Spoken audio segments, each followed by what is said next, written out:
floor. Hey, this is Judge Ensmone. I am ready for David's signs. All right. Thank you. No problem. Bye-bye.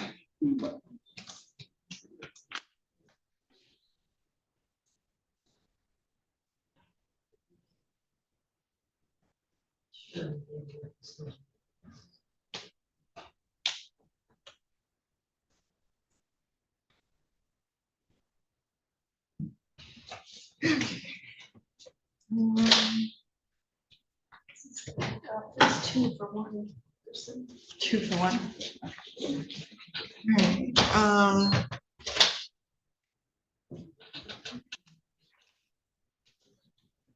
There we go. All right, Miss McClure, Miss Beecher, could you step up here?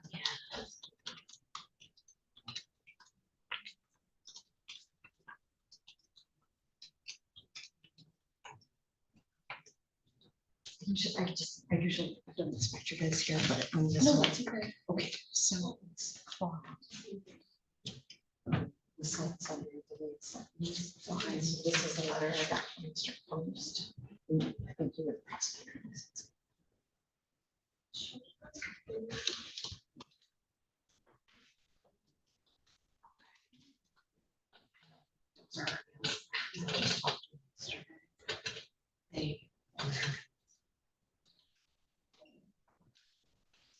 Yeah.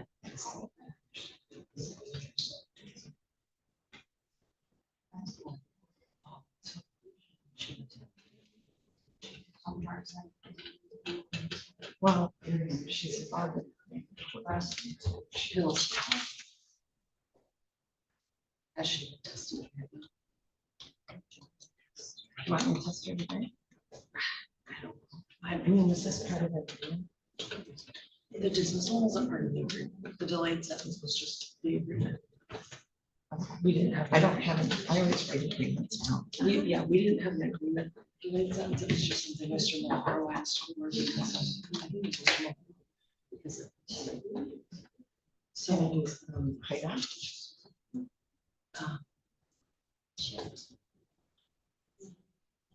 Should we start one now? So, they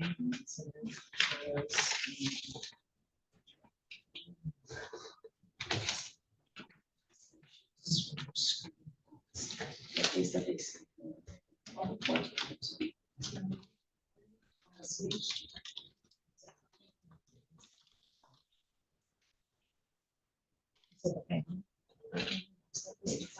Right. 24, so she went 20.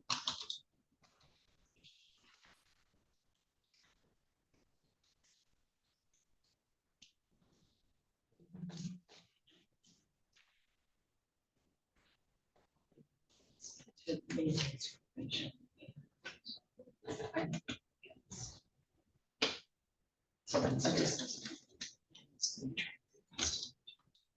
I don't think they just want to maintain their credit right now.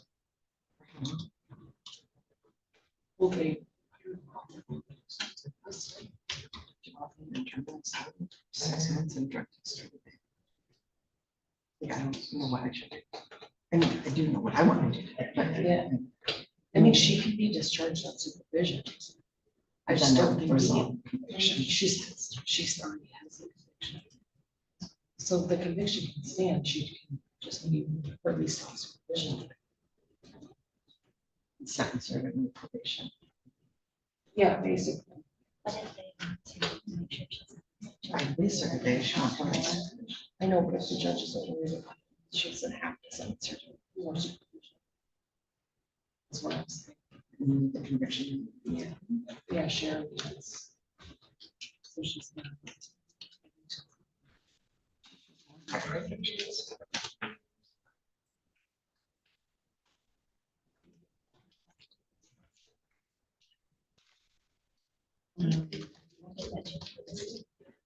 Yes, another personal friends. She's not.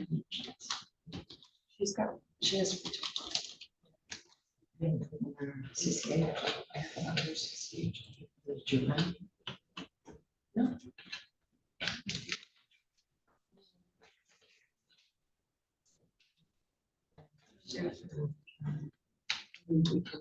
So between entries on this thing.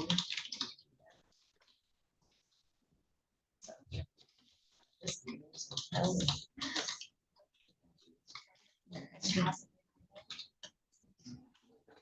I don't think she's paid it all.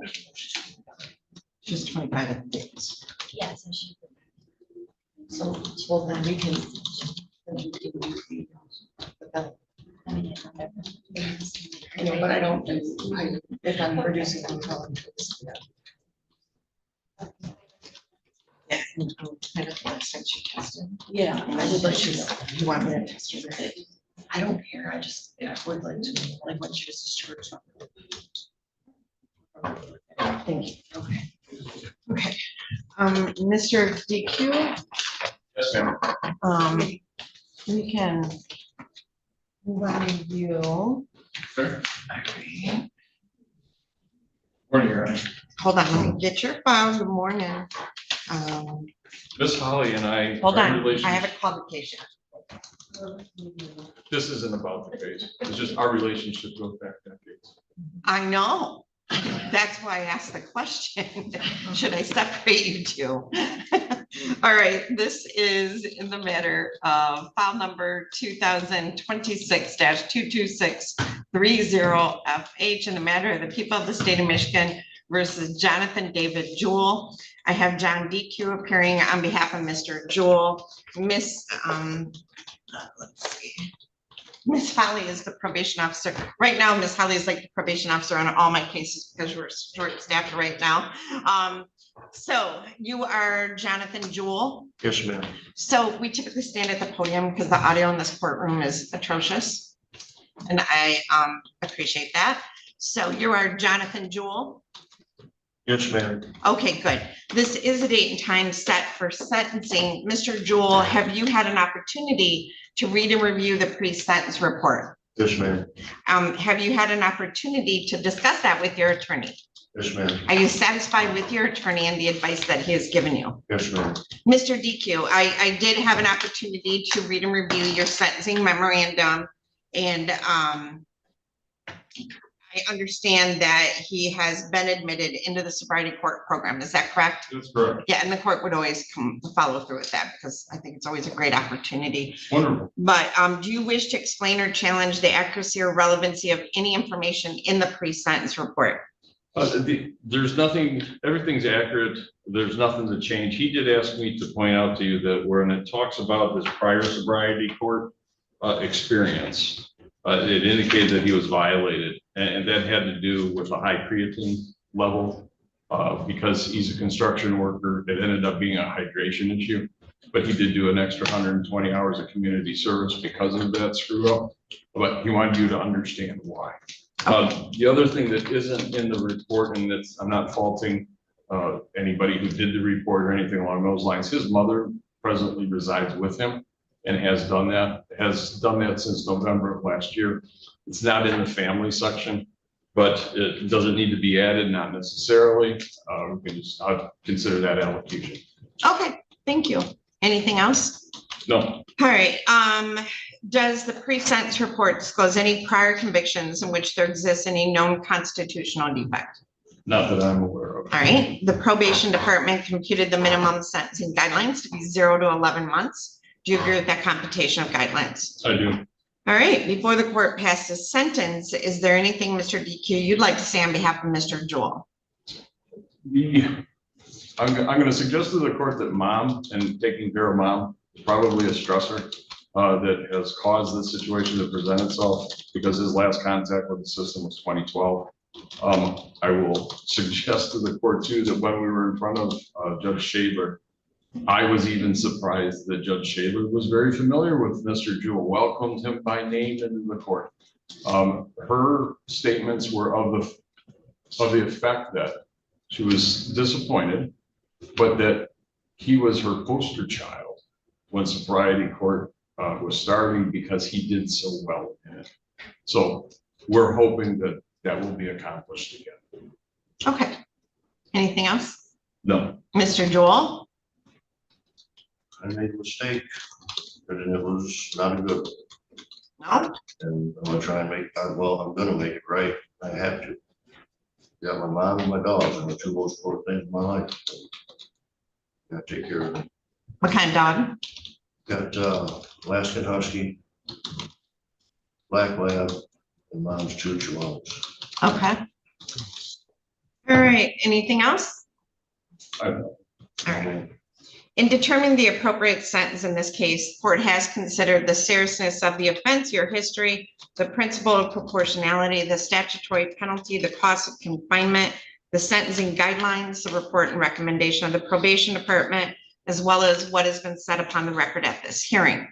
The criteria and reasons for the sentence are the nature and gravity of the offense, the discipline appropriate to its commission, deterrence against repetition by you and by others, the potential for reformation, vindication for the law, and protection of society.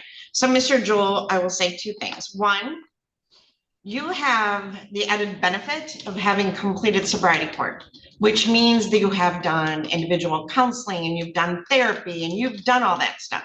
And most men of your age and vocation are not usually willing to do therapy and counseling, right?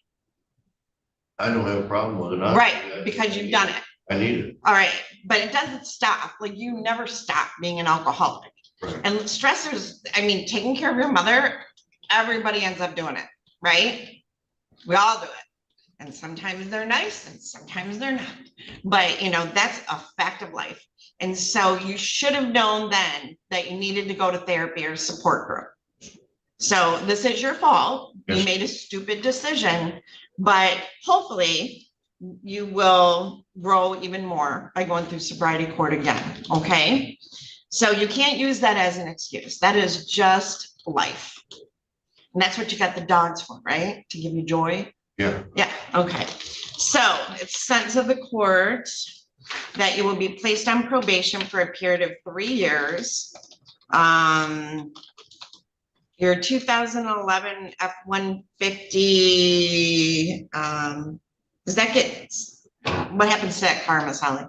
Vehicle? It belongs to someone else. We should still get immobilized. I don't know what the status is of their car right now. No, it doesn't get immobilized if it belongs to somebody else. I don't know if they knew he had it. Maybe there's something to do with that. Where's that truck? It's sitting in my house now. If they're letting him drive it. Whose name is it? And Kelly Bealow, Who's that? my best friend's wife. Okay. All right, well, she needs to get that car out of there. I need a spelling for that name, please. I can't hear you. Below, B-E-L-O-W? It's B-I-L-L-A-U. Okay. All right, that doesn't stay at your house because as of right now, you can't drive, right? Okay. Your mom have a car? Yes, ma'am. You don't drive her car You either? have to speak Got up, it? please. You're not by the microphone. Your mom has a car? Yes, ma'am. You can't drive that either. No. I mean, I don't know what recovery court does with suspended license or whatever, but until you get some permission through them, you can't drive. You understand? Yes, ma'am. Can't even back it out the driveway. Yes, ma'am. Okay. You're not to use any alcohol, possess any alcohol. Does your mom have alcohol in the house? No, ma'am. Good. You can't enter bars or other places where the primary purpose is to serve alcohol. So if you go to Jerry's Pub, when they stop serving dinner at 9 o'clock, you gotta go, because then it becomes a bar, right? You must comply with all alcohol and drug testing. You're not to use any illegal controlled substances.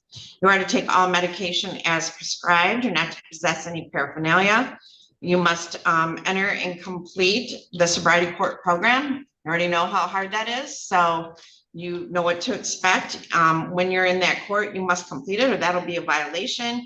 You must attend all AA, NA, or CA meetings, outpatient or residential treatment, all mental health, domestic violence counseling that they recommend. I'm gonna order.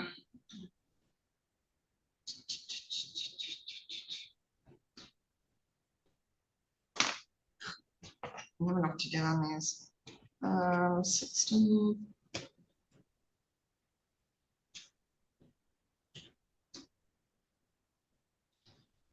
Community service work, a lot of times judges order 90 days. I don't know what- But 98-hour days, right? Yes.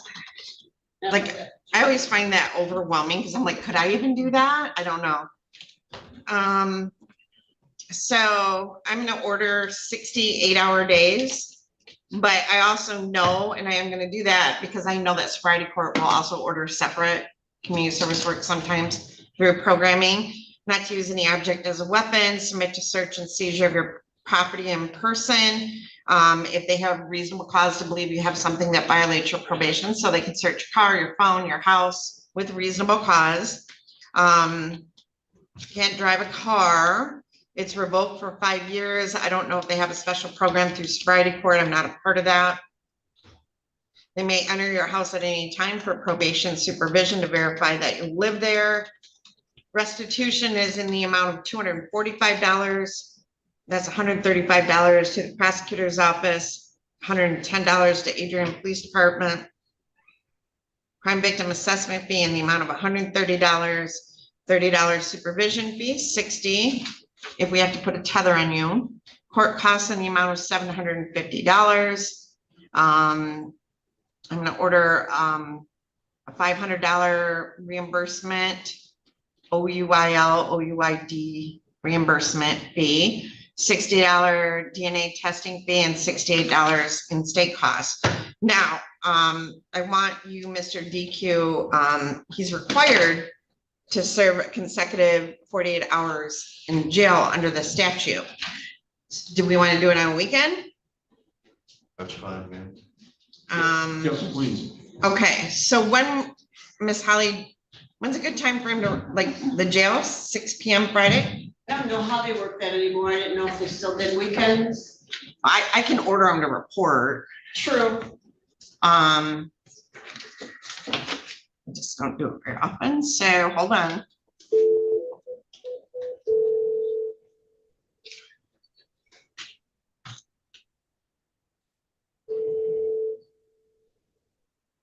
Okay. Hey, this is Judge Anselone, and I have a question for you. I have an individual that needs to serve 48 hours in jail, Okay, but obviously he works and I don't want him to lose his job because he needs to pay us money. So, can I order him to report Friday, like 6 PM? What would be best? Well, I know, but what's better for you guys? Saturday at 6 AM, Friday at 6 PM? 48, no, I'd say probably Friday. So 6 PM is a good time? Yeah, I'd say so. Well, thank you. You have a good day. You as well, man. Bye. Yeah. All right, so I'm gonna order that you report to the Lenawee County Jail tomorrow night at 6 PM. You'll serve your 48 hours because it has to be consecutive. And that does not include the 1 day he already served because that wasn't consecutive, okay? All right, Miss Holly, anything I'm missing? You got court costs, didn't you? Yes, 750. I think that's it. I think maybe DNA on this guy. I think this is his first felony. I did order that. Okay, then we're good. All right, so my bailiff's gonna hand down to your notice of right to appellate review. You're gonna initial and date 1 copy for our records to acknowledge you received the paperwork.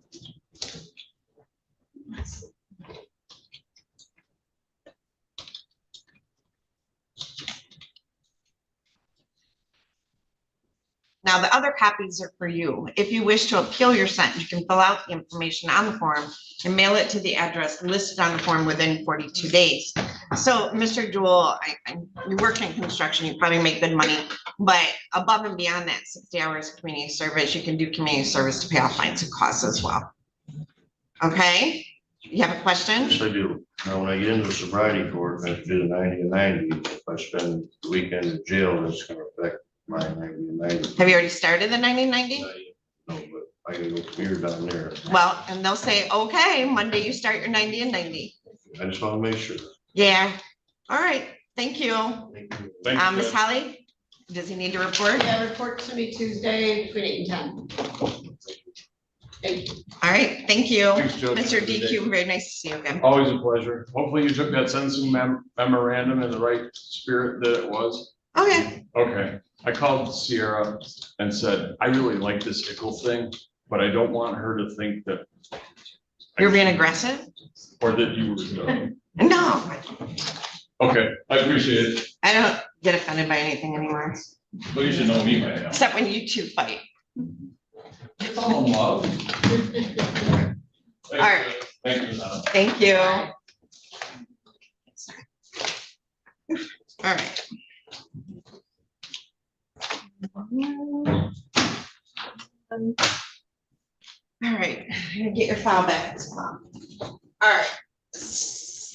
Joanne, you didn't tell me my microphone's off. I'm sorry.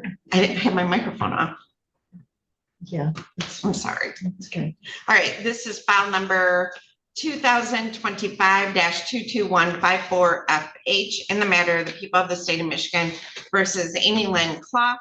I have Christine Beecher appearing on behalf of Ms. Clough, and I have Phoebe McClure kindly came up today to help us with this sentencing. So we did have a bench conference and a discussion. So Ms. Beecher, I would just first ask, you've had opportunity to speak with your client about that? Yes, Your Honor. Thank you, Christine Beecher here on behalf of the defendant. You got to speak up a little bit for us. Amy Lynn Clough. Your Honor, Ms. Clough would be more desired to take the misdemeanor in this. So, Your Honor, if I could make a brief record, Ms. Clough was given a delayed sentence on a felony attempt third-degree home invasion on December 5th, 2025. It's been 6 months since the entry of that delayed sentence. She currently has that conviction on her record. And under the delayed sentence statute, if she's positively and sufficiently completed supervision, the prosecutor's office can either reduce or dismiss the underlying charge. In this case, there was no agreement as to what would happen under the delayed sentence, but upon review of the file, as well as the recommendation from pretrial services, we're going to withdraw the plea to the felony attempt home invasion first degree and re-enter a plea to the misdemeanor illegal entry without owner's permission in a domestic relationship. With that, then the court can proceed to sentencing, however it sees as sufficient. Okay, Ms. Beecher, is that what your client would like to do? Yes, Your Honor. And what is the misdemeanor? It's count 2 on the information. Okay, so the misdemeanor would be illegal entry. Correct, under a domestic relation. All right, procedurally, I think, do I need to, So we can do it on the record this morning, and after the conclusion of the record, Ms. Beecher and I can do a stipend order to set aside the felony conviction.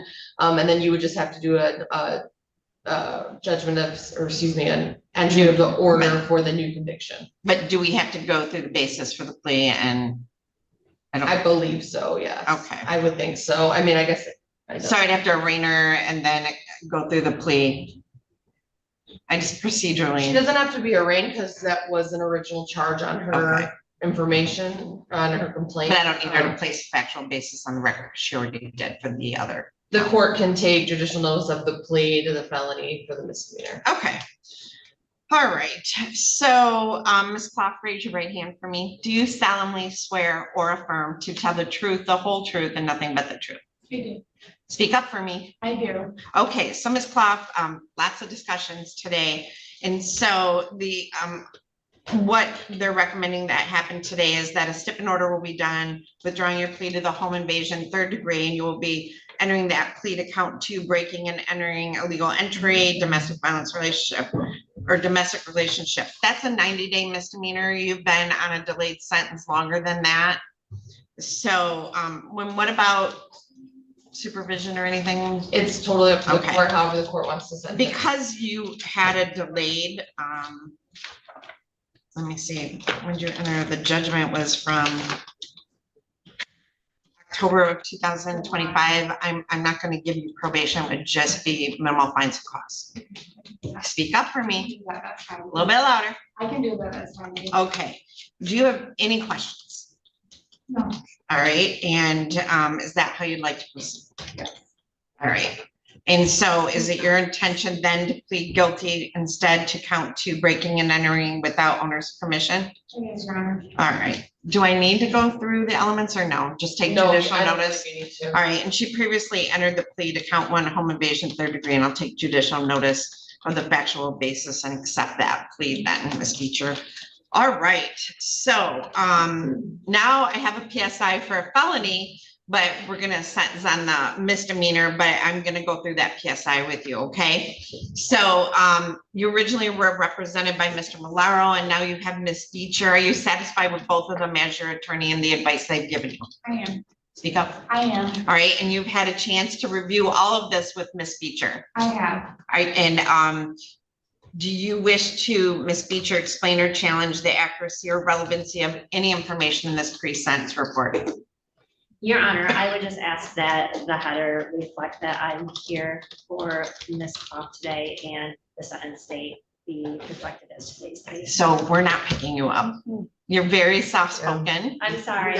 I would just ask that instead of Mr. Malero, my name be reflected on the PSI and the sentence date reflect today's date. So Ms. Holly, what are we gonna do about this now? Because now that we have we did a PSI. Come up to the microphone, Ms. Holly. We did a PSI. I typically don't like to do PSIs on misdemeanors because then they get an MDOC number in the system. So now that she's dismissing the felony, what do we do with this? I think, is it Sarah's? She's here. Sarah? Oh, you're lurking over there, Sarah. So, I'll let her decide. No, it's Miss Walsh. I don't know. It's Miss Walsh, So, but I don't it want is her to Miss be stuck with an Walsh's. MDO. Hold on. I don't want her to be stuck with an MDOC number. So do we destroy this? Yeah, they Like, what delete do we her do? from the system. They delete her from the system. Okay, good, So, good. I mean, I don't know if you want district court to do a PSI, but as far as the felony PSI, they'll delete her from the system as soon as we get the noli press. Okay, so Ms. Clough, you do have a right to have a pre-sentence report done by district court if you want. Or you can waive that district court pre-sentence report and proceed to sentencing today. We're already here, so we can do Okay, that. so I'm gonna toss this pre-sentence report and it'll get destroyed, Ms. Beecher, so it doesn't need to reflect your information. So, And Your Honor, this is a victim offense. The people also waive PSI and are okay with proceeding to immediate sentencing. all right. So Ms. McClure, is there anything you'd like to say on behalf of the people?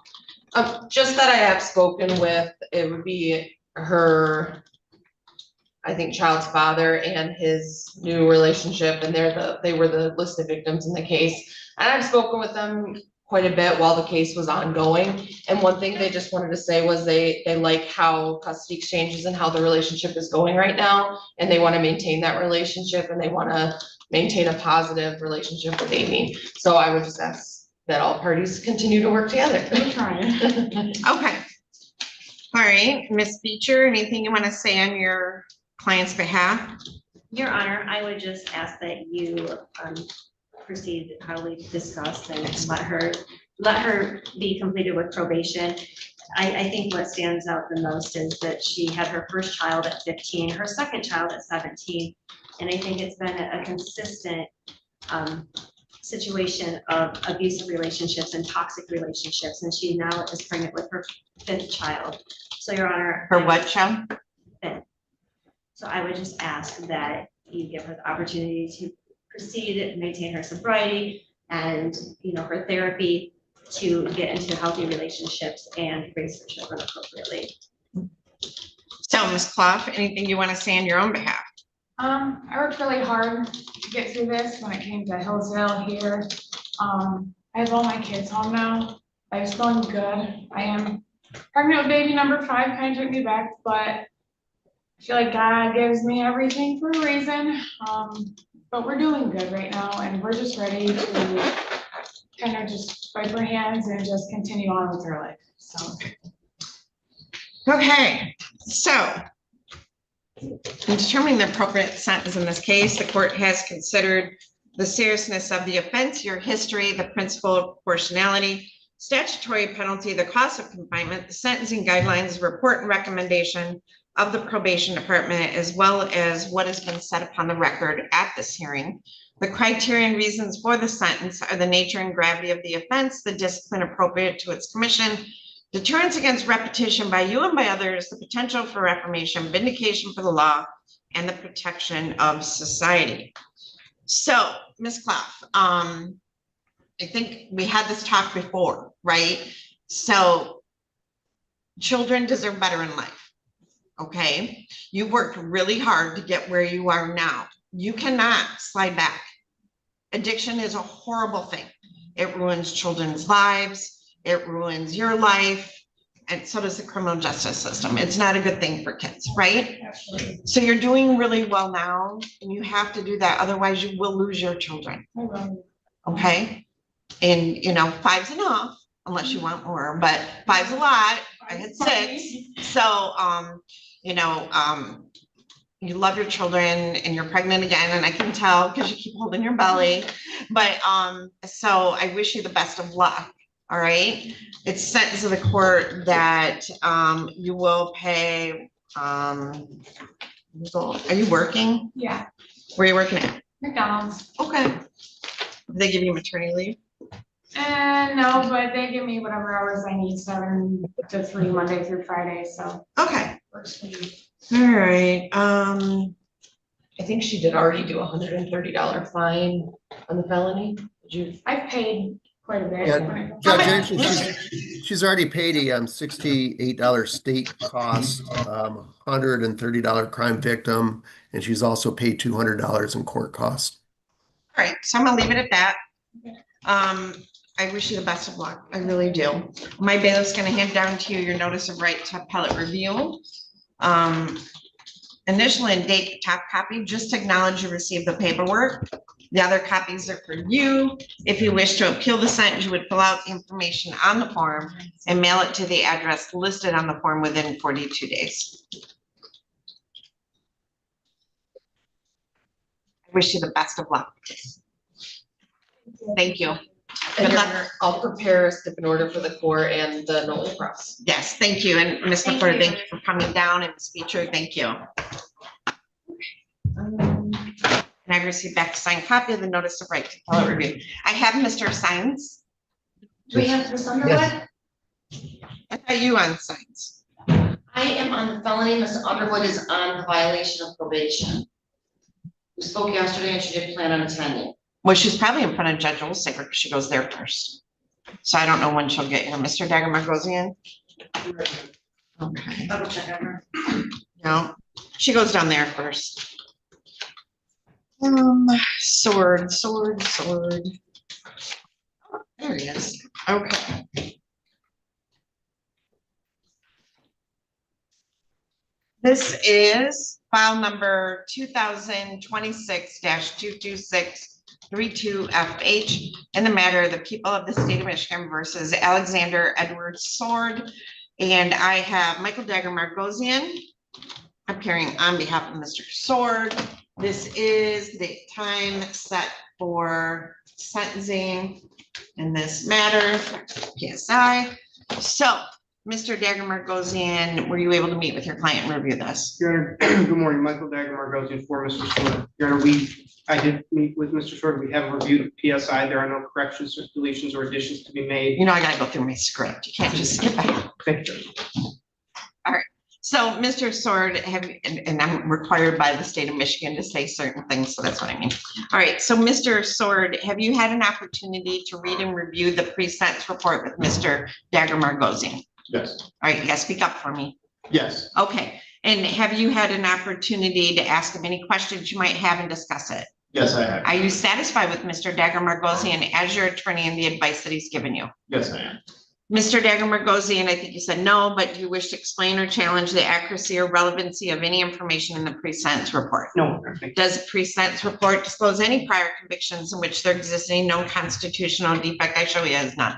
Correct, no. All right, the probation department computed the minimum sentencing guidelines to be 0 to 9 months. Do you agree with that computation of guidelines? Your Honor, I have no challenges at this time. Okay, before the court passes sentence, is there anything you'd like to say on behalf of Mr. Sword? Your Honor, Mr. Sword comes to you with no record of any kind, not on probation, no pending cases. This was a lapse of judgment in the instant offense. He has been extremely compliant while on bond.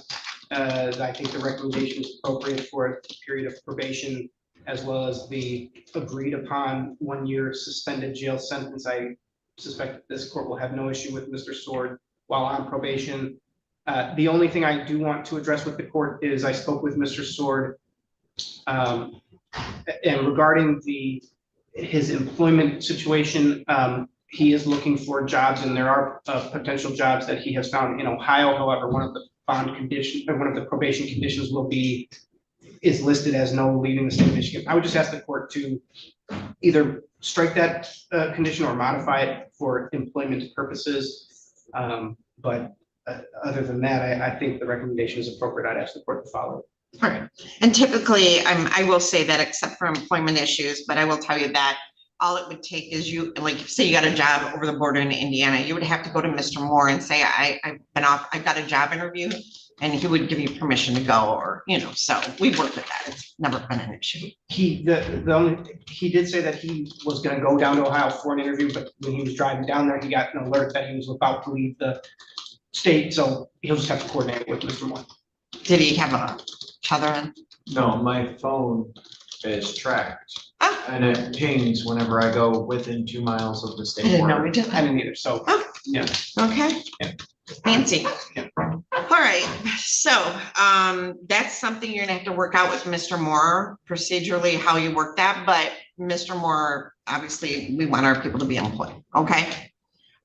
All right, Yes. okay, so Miss Holly, what we were discussing is he is seeking employment at a position in Ohio. Oh, And you guys have trackers on phones now? I don't know, I heard him say that, I think Sarah might be doing that case. Ms. Teskey? Yeah, You put trackers on phones? no, Anytime I go within 2 miles of the border, it goes off. I live in Monroe now, which isn't far from the border. Did you go? I don't know if it's just something that my phone's doing haywire or something. I don't know. Okay, now I'm just disturbed. Okay. Hold on. Maybe it's like a tether thing for bond condition? Maybe. Oh, that's Sarah. Hey Darren, this is Anna Marie and Sloan. I have a question for you. I'm doing a sentencing on a gentleman. So he's being sentenced today, Okay. but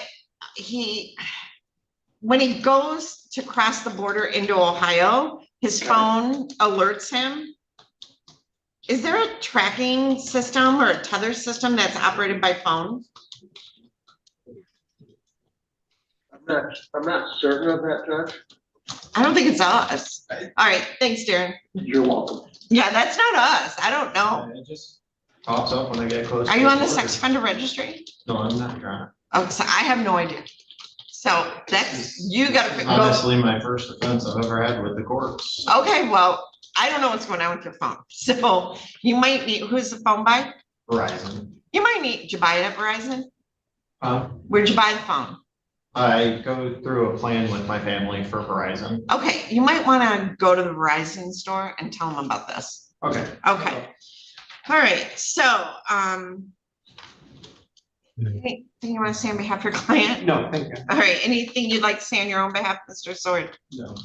In determining the appropriate sentence in this case, the court has considered the seriousness of the offense, your history, the principle of proportionality, the statutory penalty, the cost of confinement, the sentencing guidelines, the report and recommendation of the probation department, as well as what has been said upon the record at this hearing.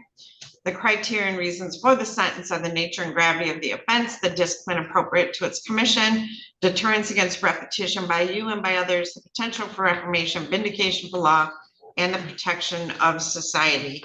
So you're gonna have to figure out what's going on with the phone. Obviously, I can't do anything about it. I mean, I know I'm addicted to TikTok, so everyone in the world knows my whereabouts because I've just freely given permission on that forum. But that's disturbing, so you need to go to the Verizon store. So it's a sentence of the court, you'll be placed on probation for a period of 3 years.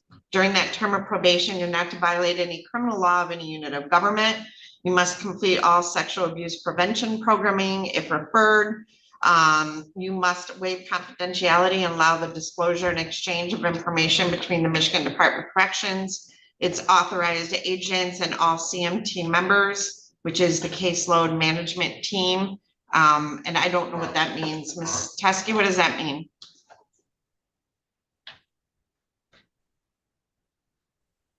Judge, I'm not sure. Anybody?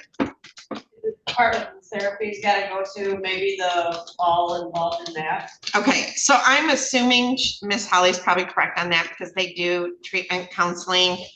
You can inquire of Mr. Moore about what that means, and I'll actually follow up and try to figure that out as well. I think that is a requirement due to the nature of the offense. But I'm sure Mr. Dagger Margosian is gonna wanna check into that as well.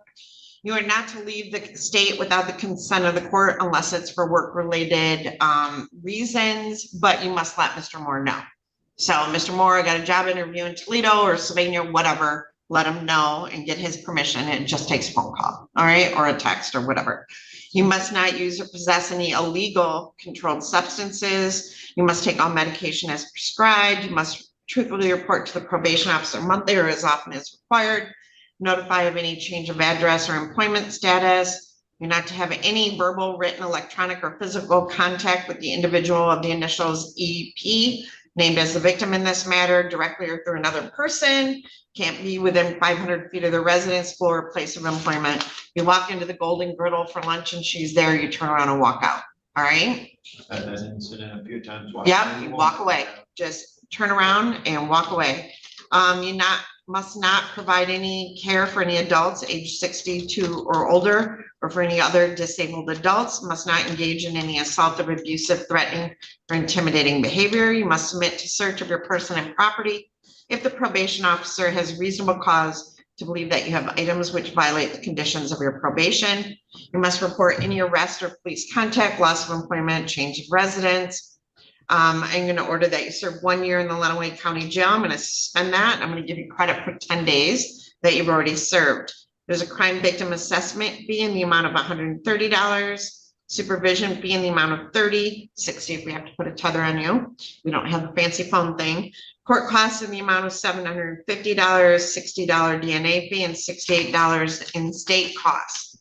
Now, you do need to report what, next Tuesday between 8 and 10, Miss? I would say. Yeah, next Tuesday morning between 8 and 10 to the probation department, which is across the hall. Now, my bailiff is going to hand down to you your notice of right to appellate review. We're going to have you initial and date one copy for our records to acknowledge you received it. The other copies are for you, and if you wish to appeal your sentence, you would fill out the information on the form within 42 days and return it back to the court, either by the address on the form, or you can bring it in person if you want.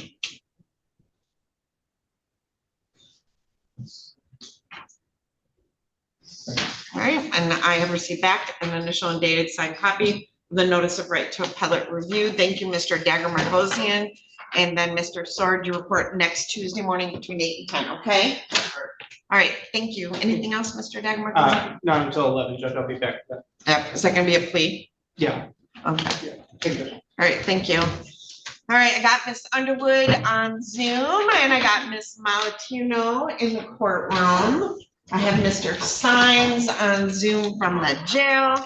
So this is file number 2026-22629FH. This is the date and time set for sentencing on that file. And I have Diane Malatirno on that file appearing on behalf of Mr. Sines. And then we have file number 24-22047FH in the matter of the people of the state of Michigan versus David Royal Sines, and that is a probation violation sentencing. And on that file, I have Miss Underwood appearing on behalf of Mr. Sines. So let's proceed with the sentencing with Miss Malatirno first. So Mr. Sines, we're going to do your new sentencing first, and then we're going to go back and do your probation violation sentencing. Do you understand that? Yes, Your Honor. All right, so with regard to the pre-sentence report on file number 2026-22629, the controlled substance possession of meth, has Ms. Malatirno read and reviewed the pre-sentence report with you? Yes, she has, Your Honor. Okay, and were you had an opportunity to discuss that with her? Yes, Your Honor. All right, and you're satisfied with Ms. Malatirno as your attorney and the advice that she's given you? Yes, Your Honor. All right, now I'm going to skip over real quick to file number 2024-22047FH on the probation violation. Now, did you have a chance to review the probation violation report with Ms. Underwood? Yes, Your Honor. And you had an opportunity to ask her any questions or discuss it with her? Yes, Your Honor. And you're satisfied with Ms. Underwood on the probation violation file? Yes, Your As your Honor. attorney? Okay, very good. All right, so now we're skipping back to file number 2026-22629FH. Ms. Malatirno, do you wish to explain or challenge the accuracy or relevancy of any information in this pre-sentence report? Your Honor, if I may ask my client one question. Was everything accurate in that PSI, David? Yes, it was. I went to talk to him at the jail and he had not received a copy, so I left him my copy That's fine. to review, and we were gonna talk today if we needed to. It looks like we don't. So no, I didn't see anything to be corrected and Mr. Sines did not either. Okay, does the pre-sentence report disclose any prior convictions in which there exists any known constitutional defect? No, Your Honor. All right, Mr. Sines has 6 prior felonies and 10 prior misdemeanors. The probation department on this file calculated the minimum sentencing guideline range to be 10 to 23 months. Do you agree with that computation of guidelines? Yes, I do, Your Honor. All right, before the court passes sentence, is there anything you'd like to say on behalf of Mr. Sines on this file? Yes, thank you, Your Honor. His original plea agreement did say to be screened for recovery court. He was screened, he was approved. He was desperately hoping that that was an option.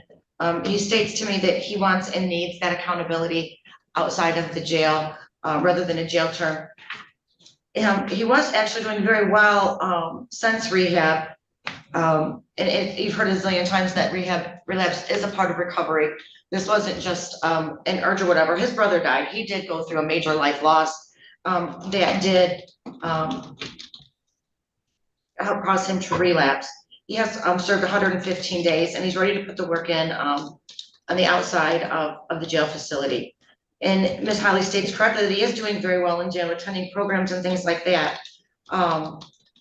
But he would like to have the opportunity to implement what he has gained while in jail outside of there. Recovery court would be the perfect fit for David, I believe, and he believes, as it would give him the opportunity to implement what he learns, but with the guidance and accountability that recovery court would offer him. He has already done 115 days jail on this, so almost 4 months. We are asking for the rest of the time to be suspended and to allow him to enter recovery court. Mr. Sines, where do you live? Right now I'm actually homeless, but I'm going to the, if I get out of here, I'm gonna go to the shelter and actually get into there as soon as if I leave here, I'm released. All right, Ms. Pesky, do you want to weigh in on recovery court?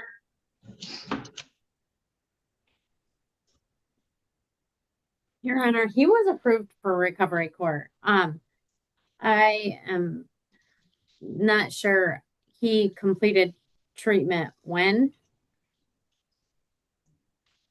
I completed treatment like a year ago or so. I've been in jail now for like 4 months, so I haven't gone to another treatment facility since. On here. Either started or completed in March of last year. May be completed in June of 2026. He completed, no, I mean, he's in, No. when did you go to treatment, Mr. Sines? I went to treatment actually in November of 2025. I got 1 residential certificate. Then I went to intensive outpatient for 3 months, got another certificate, then went to 3.1, which I actually had a job and was transitioning it through kind of like transitional housing there, but instead of actually having your own place. I was working there and I got another certificate. So I got 3 certificates. I did like a year in there almost. I got out October like 10th or something like that. So I was in there almost a whole 12 months and got 3 certificates and did really well and had a job and everything. So.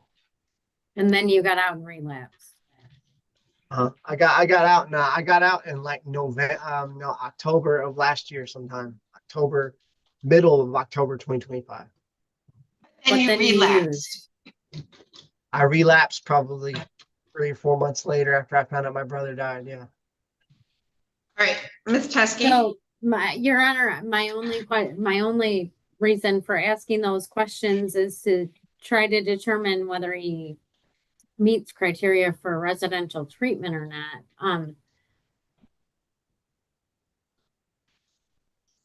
I feel as though with him being homeless, he will need a little bit more structure, but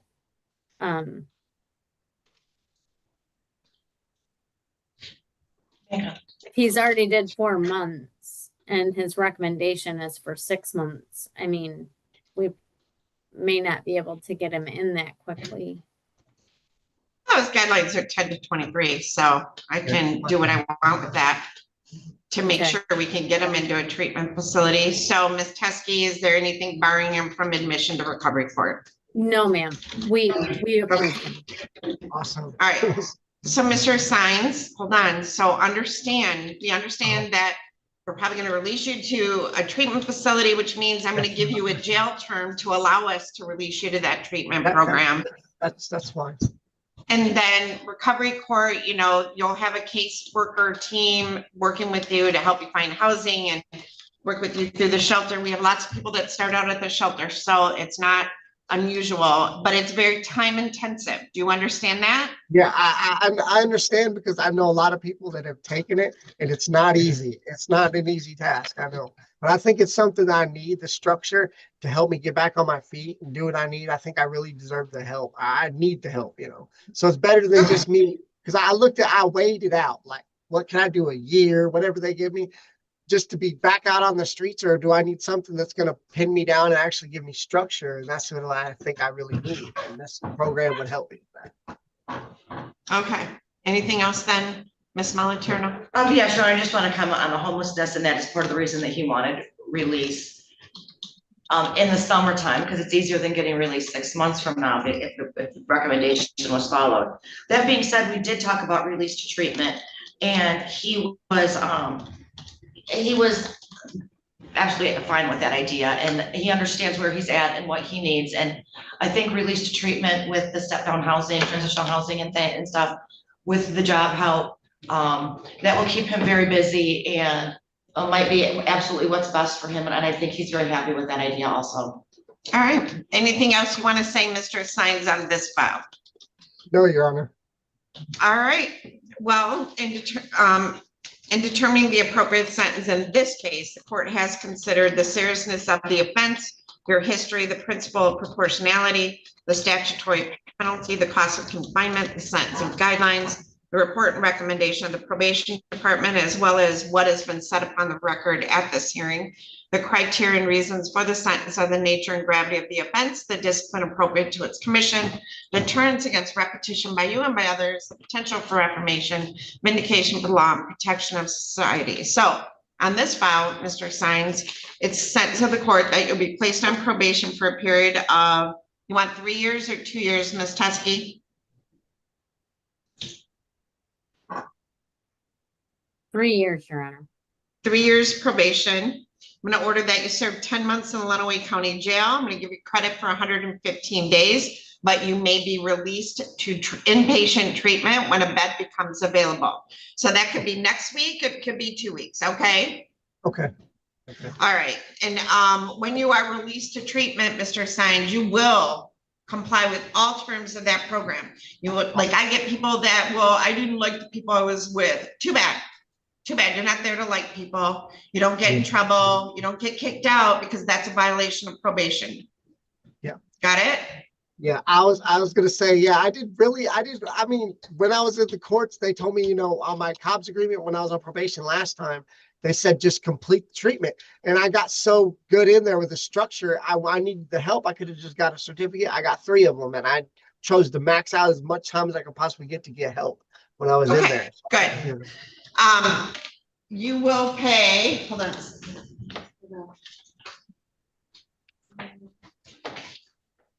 All right, you will then comply with all articles of probation.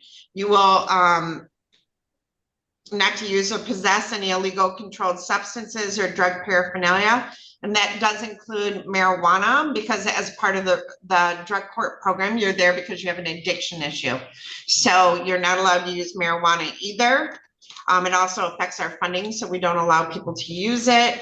You can't possess any paraphernalia, controlled substances, be with anybody that has them, not to live with anybody that has them in the home. Truthfully report to the probation department as often as required, which is a lot because of the recovery court program. Notify the probation officer of any change of address or in your life, not to have,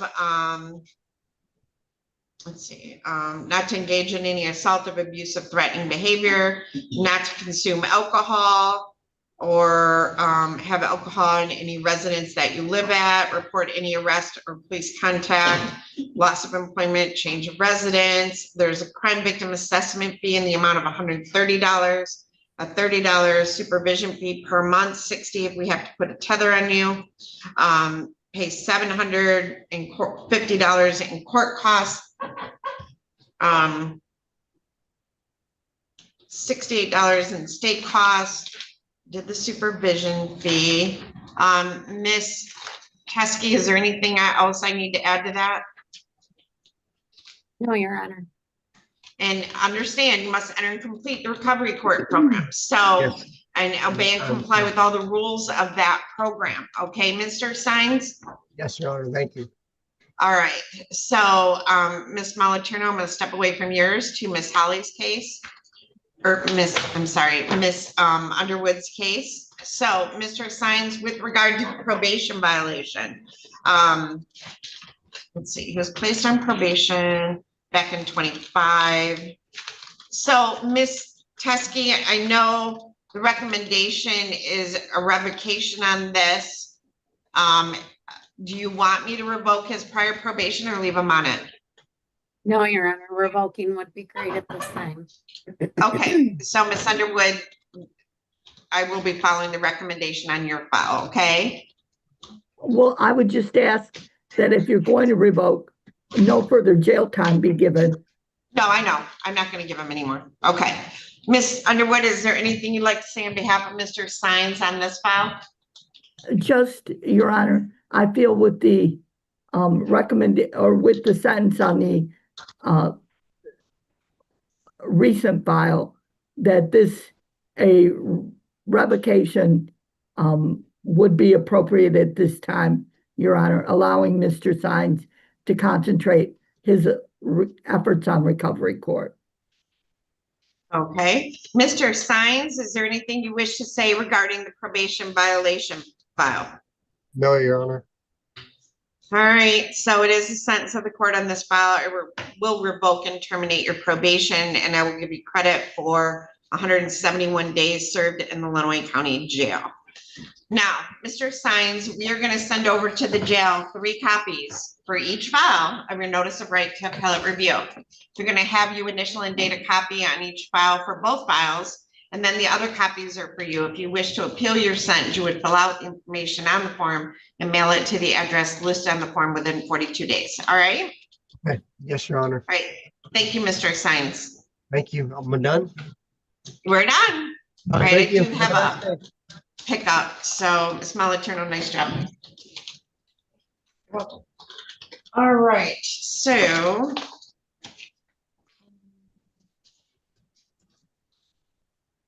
do we have MDOC here? Yes. Oh, Rhonda, we have MDOC here for Owen. Is he in person or is he? You asked for him to be in person, so he's here. Oh, okay, I can come over. So why don't I see if I can do the pickup first? Okay. And then you can scoot over here. Ms. Holly, thank you. Yep. Thank you, Your Honor. I'm sorry, it's been a crazy morning. Hey, this is Judge Anselone. So I have a pickup on a Brandon Neal. Brandon Neal. Yeah, it's from the court pickup. You need to see him, or? I would love to see him, yes. Okay, I will call downstairs and see if their courtroom's open, and if it is, we'll get him right in for you, okay? I'm sorry, I thought I called downstairs. I can call downstairs. No, that's okay, I'll call downstairs, because that way I know if they're not, I'll just tell them to send them upstairs and we'll get him going up here. Okay, thank you. Yeah, no problem. Have a good day, ma'am. Bye. Oops, I thought I called down there. I was just in Judge Oldsaber's court with him. Oh, okay.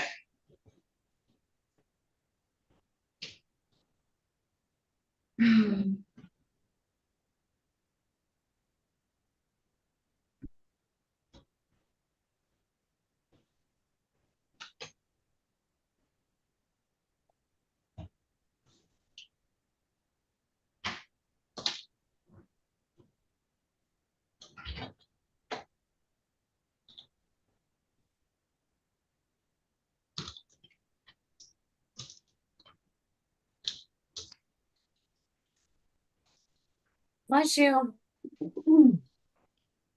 Sarah, you're not muted, just in case you're gonna talk about me. I don't do that, Judge. Yeah.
Isn't that crazy? That is crazy. All right, I got the jail.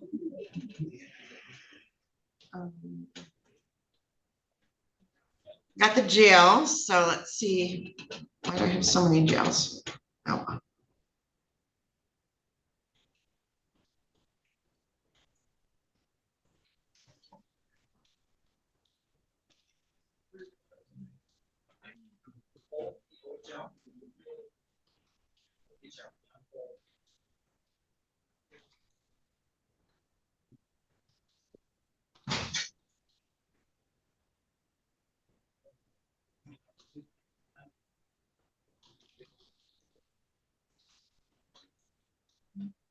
All right, go this way, Sheila.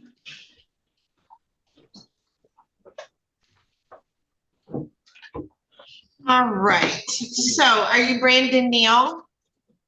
Yes, ma'am.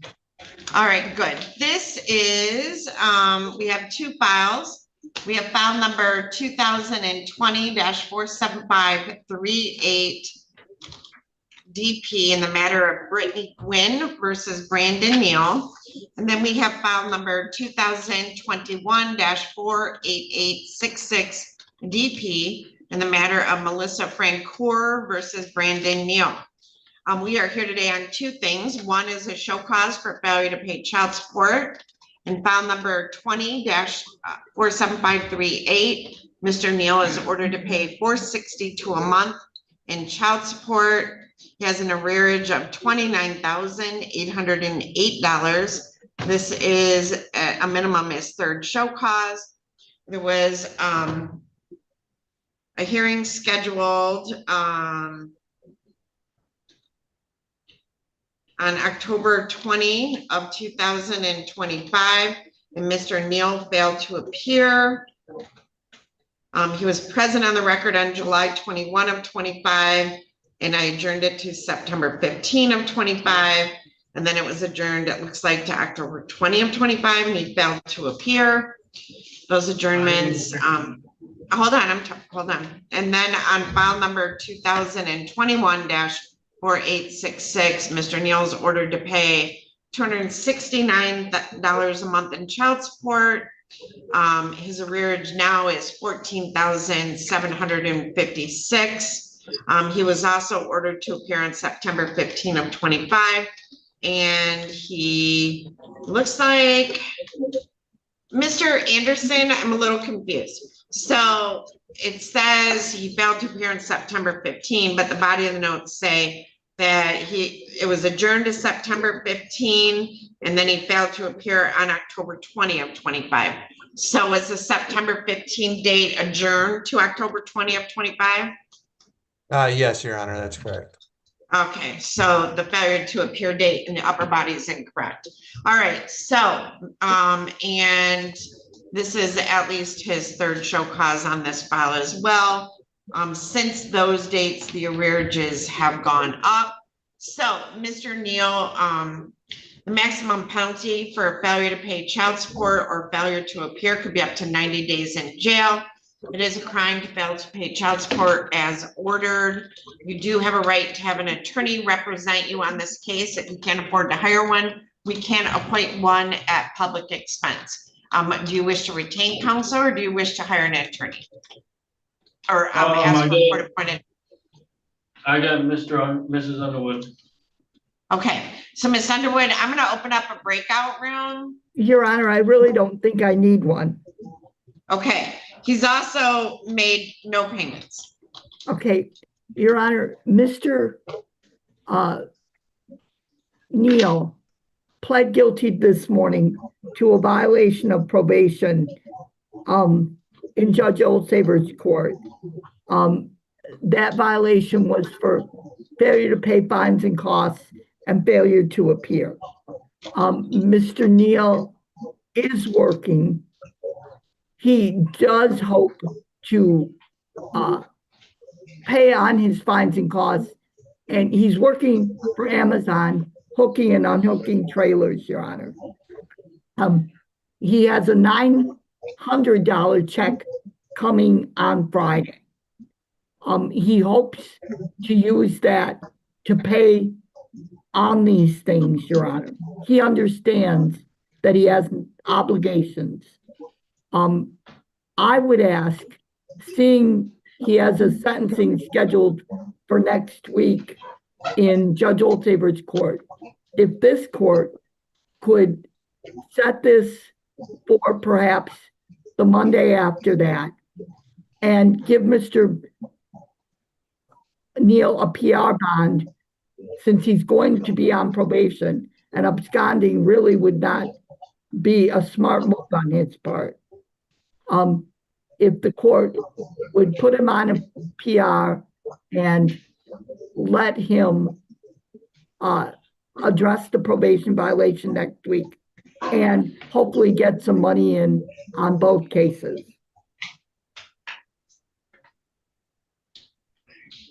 So he's on circuit court probation? Yes. With who's his probation officer? I don't know who it is now. He had absconded. It was Jen Walsh handled it this morning. Who is this individual, Your Honor? Brandon Neal, Neal. All right, I'm gonna look him up.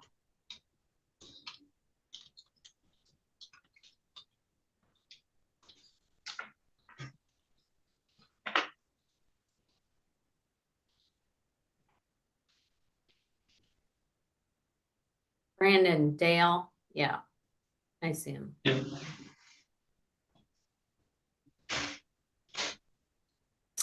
Agent Moore. All right, well. How long did he abscond for? October of last year. Yep. And Mr. Neal, you're working at Amazon, is that the one out of Saline, Ipsy? Yes, ma'am. I own a hook and a hook trailers. Like, my boss's name is Larry. I got his number if you want it. But like I said, I get paid Friday. And like I said, I'm trying to get out of trouble. I understand that you hear all the excuses, but I really want to get out of trouble and try to make it better with my kids. I mean, like I said, I've been taking care of Melissa's kids. I understand that's probably, you don't want to hear that, but I've been taking care of her kids too. You know what I mean? I've been sending her money, $25, $50 on Cash App. And I understand that I need to be paying more than that. But like I said, I'm just trying to stay out of trouble and focus in on my kids and this child support and try to pay these fines off so I can, live my Mr. life. Neal, Man. all I asked you is if you worked in Saline or Ypsilanti. Yeah. So, yeah, Mr. yeah. Neal, stop talking. Stop talking. Because, yeah, Ms. Teskey. So it appears that the defendant absconded in 2022. No, I'm on a friend of the court case. We're talking, his case down the hall was a felony case. Okay. Yeah, so he was a friend of Judge Olsaver on that felony case, but his probation was continued, right? He was given a PR bond on this year. Rhonda, is that what you're saying? No, he has a cash bond on this with Judge Olsaver. What's the cash bond down there? It's like, I want to say 1,900. Okay, and you want me to give him a PR bond? Yeah. Because do you think you're going to be able to? Mr. Neal, I'm not talking to you. Ms. Underwood? Mr. Neal, do you think you're going to be able to bond out? Yeah, I'll be able to bond out tomorrow. Okay. I mean. All right, so, okay. All right. You don't want to proceed to sentencing today, Ms. Underwood? No. No. All right. All right. So what I'm going to do is, Miss Adams, when's my next friend of the court day? About 3 weeks out?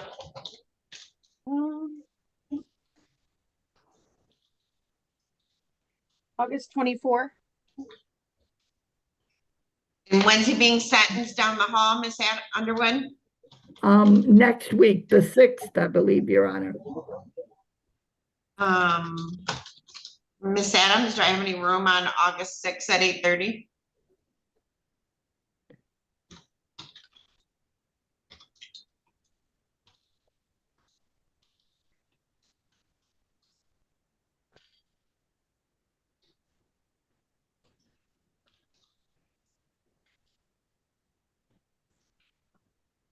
Or 9, I know I have recovery court that day. I think I do.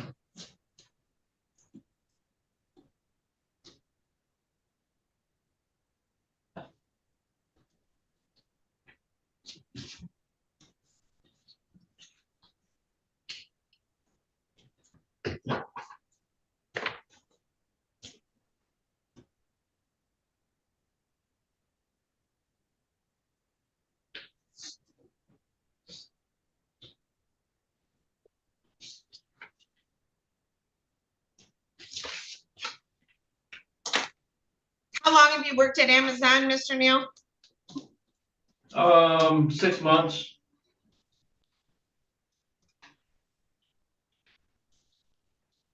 I don't think Miss Adams is there. Miss Adams, are you in your office? Oh.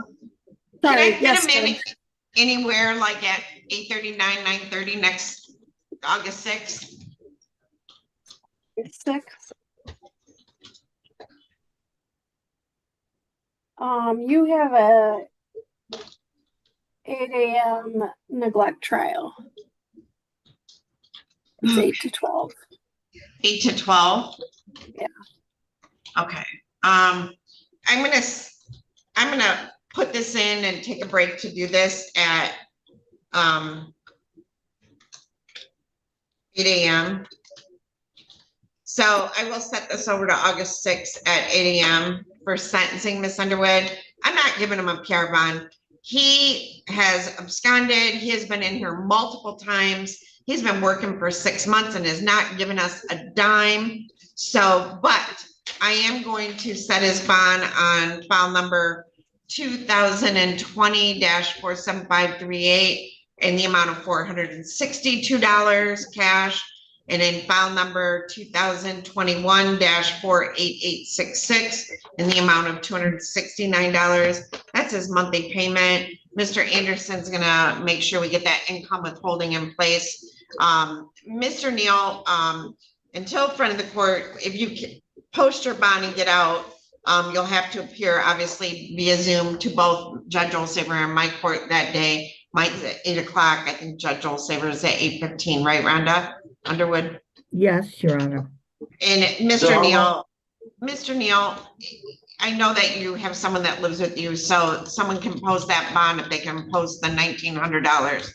But Mr. Neal, you're at felony level. Is this state of the Michigan, is this a Michigan case, Mr. Anderson, or is this an Yes, inter?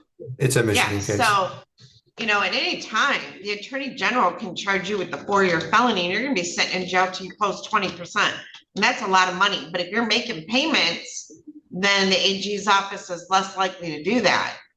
So I will see back next Thursday, August 6th at 8 AM for sentencing. Thank I don't you. believe we've taken any pleas, Your Honor. What? I don't believe we've taken any pleas. You told me he did plead guilty. On the stop, Your Honor. Oh, okay.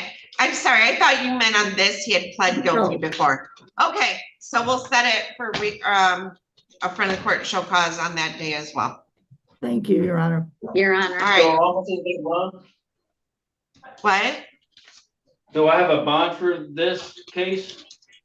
Both of them, yeah. 462 on your case with Miss Gwynn and $269 cash on the Frank Core file. So like $600? You can add that up, yes. Can I talk to Ms. Underwood privately? I don't know that Miss Underwood has time because it's sentencing day.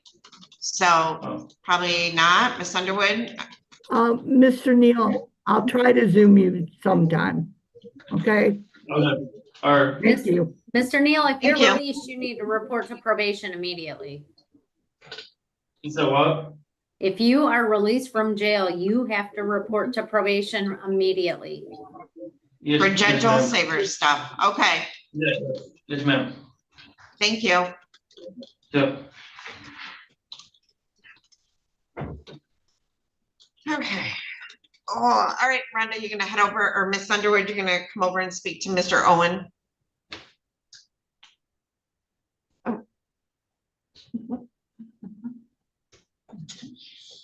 Okay.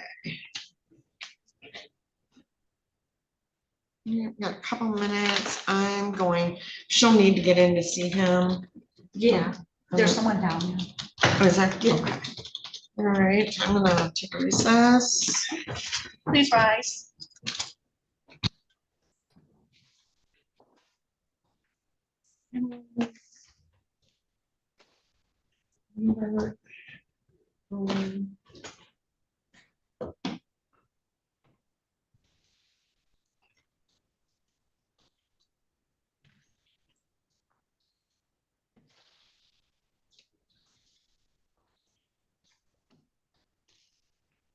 So 5-7. How you doing, Sharon? Good, how are you? Good. Miss Underwood is on her way over to speak with her client. You'll probably hear her knocking at the door.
Are you ready? Did you talk to? I've already seen it. Okay.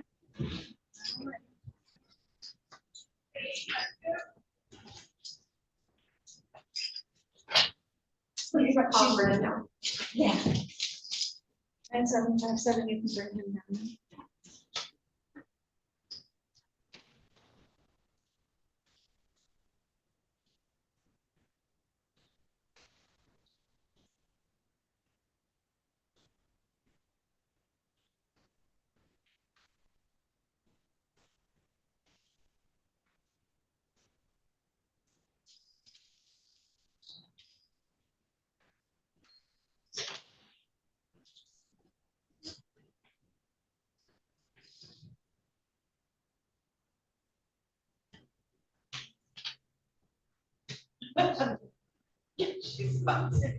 Please rise.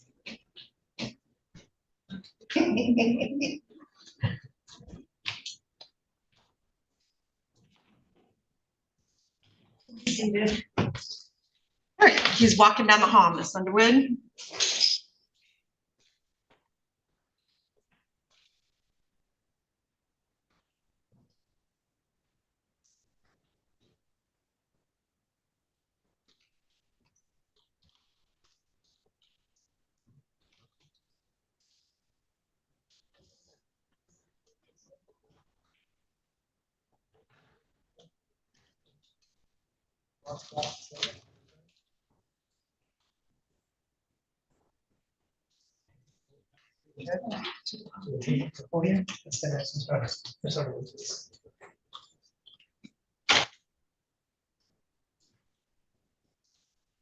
All right, this is file number 2025-22420FH in the matter of the people of the state of Michigan versus Houston Eric Owen.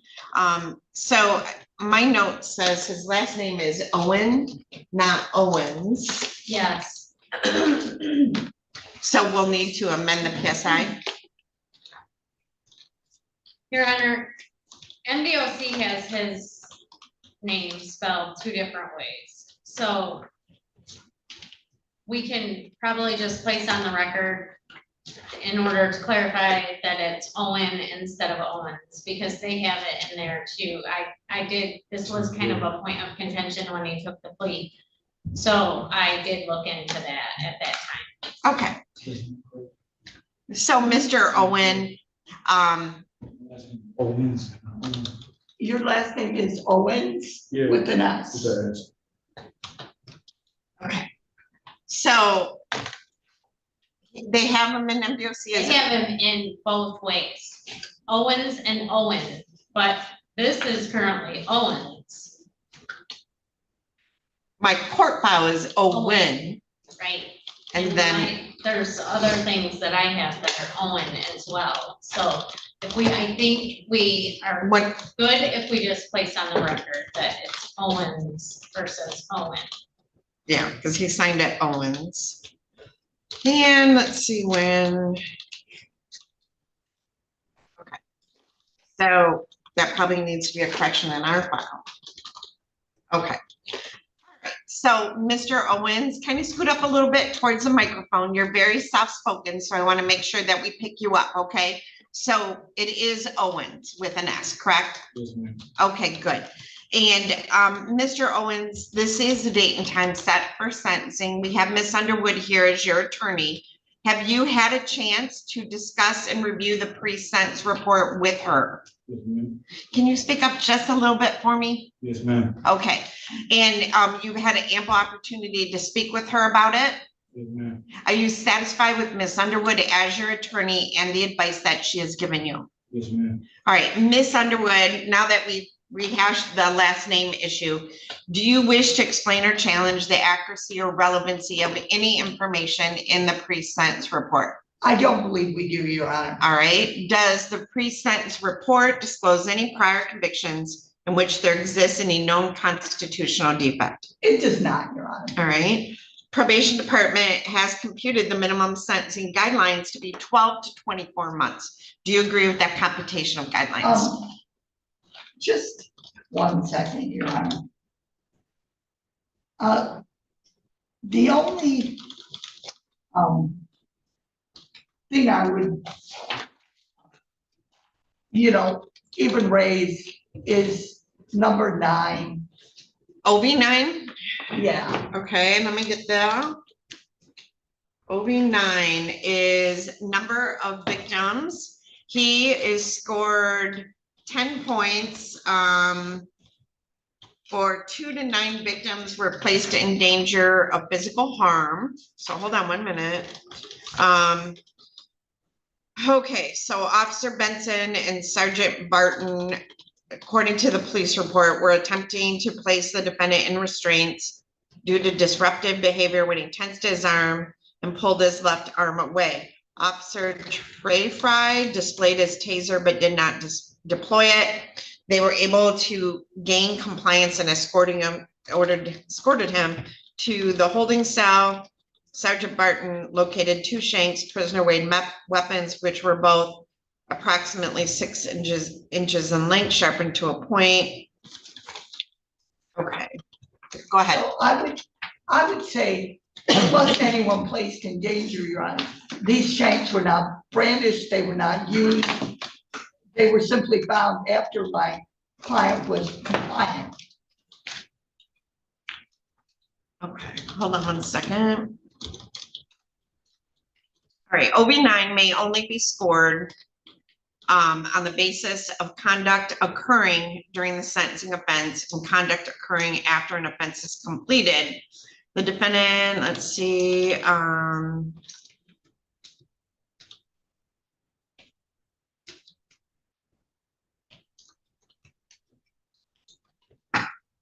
right, so the Supreme Court in People v. McGraw reversed and remanded for sentencing, holding that the sentencing offense for which the SIR was scored was carrying a concealed weapon in a motor vehicle. There was no basis to score OV9 at 10 points.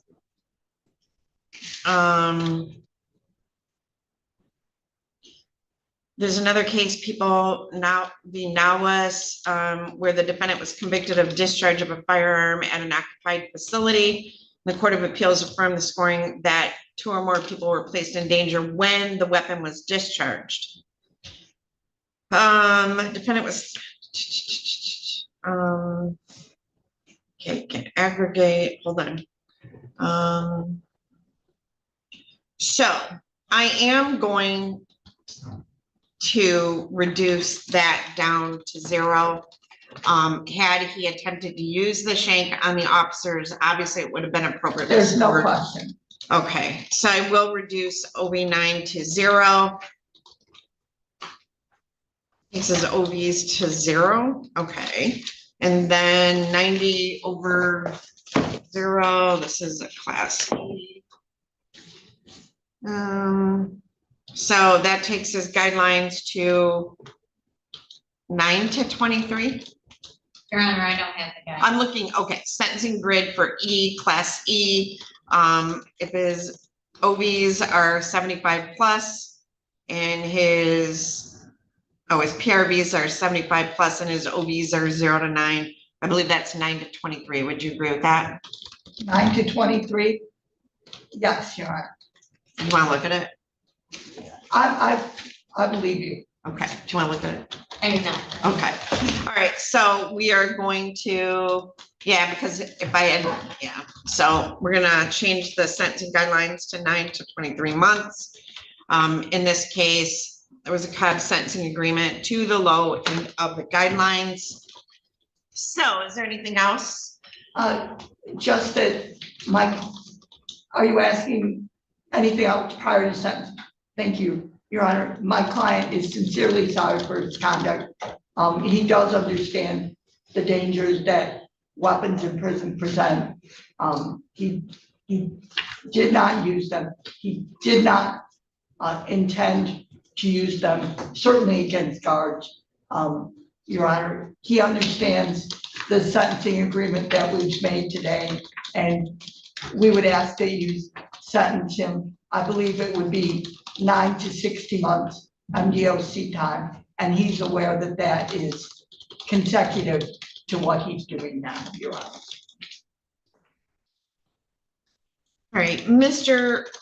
Owens, is there anything you want to say on your own behalf? I apologize for the actions that I've done. All right, in determining the appropriate sentence in this case, the court has considered the seriousness of the offense, your history, the principle of proportionality, the statutory penalty, the cost of confinement, the sentencing guidelines, the report and recommendation of the probation department, as well as what has been said upon the record at this hearing. The criteria and reasons for the sentence are the nature and gravity of the offense, the discipline appropriate to its commission, deterrence against repetition by you and by others, the potential for reformation, vindication for law and protection of society. So Mr. Owens, you originally entered the prison system for a home invasion back in 2012.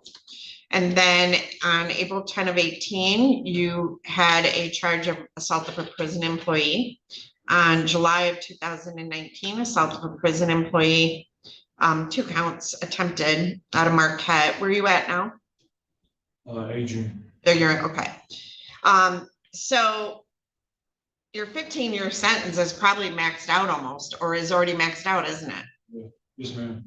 And now you're just serving the stacking assault of a prison guard, which makes your case more difficult because based on the body of the report, you know, you have several different mental health disorders, which add to your pattern of assaultive behavior throughout your life. Unfortunately, we don't have mental health facilities to treat people. You know, we are left with the criminal justice system and officers having to, you know, deal with that. And your continued assaultive behavior will just keep going. Like you've got 18, 19, now we got one in 25 or 26. You know, you could spend 30 years in prison on these assault of guards or possession of weapons. You understand? Yes, ma'am. Are you taking your medication as prescribed? Yes, ma'am. Okay.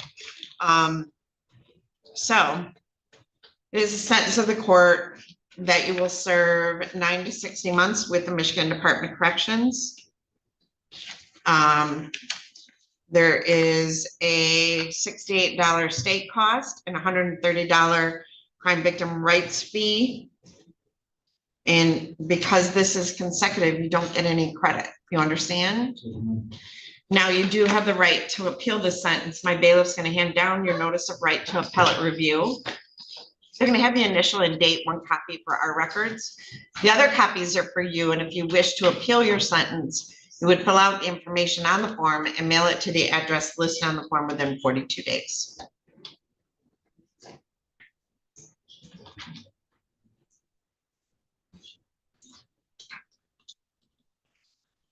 Mr. Owens, good luck to you. Thank you. Ms. Teskey, can you approach? Thanks, Ms. Underwood. Thank you. Are you all set for the day?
Oh, you're welcome.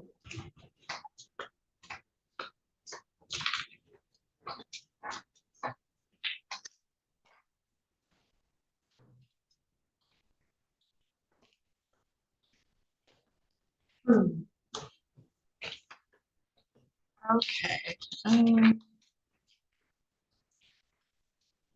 So this is in the matter of, you go out in the hall and see if there's a crystal sour out there.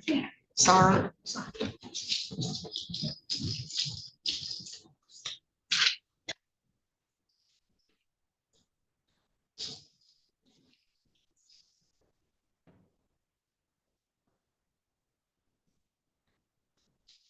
No, there's not.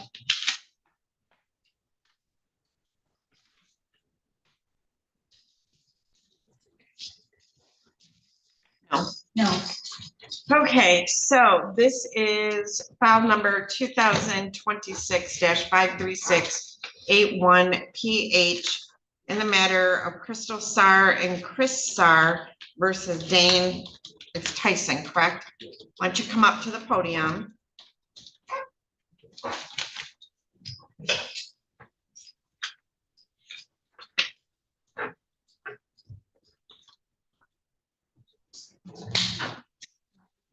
Miss Adams, or Miss Spade, I have a quick service where they all served in person last year.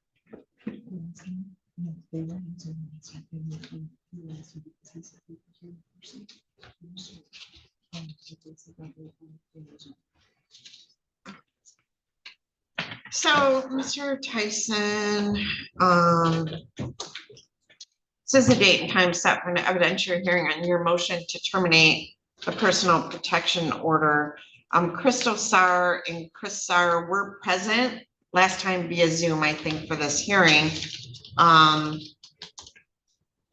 they have not yet appeared. It's 10:26 and the hearing was set for 10 a.m.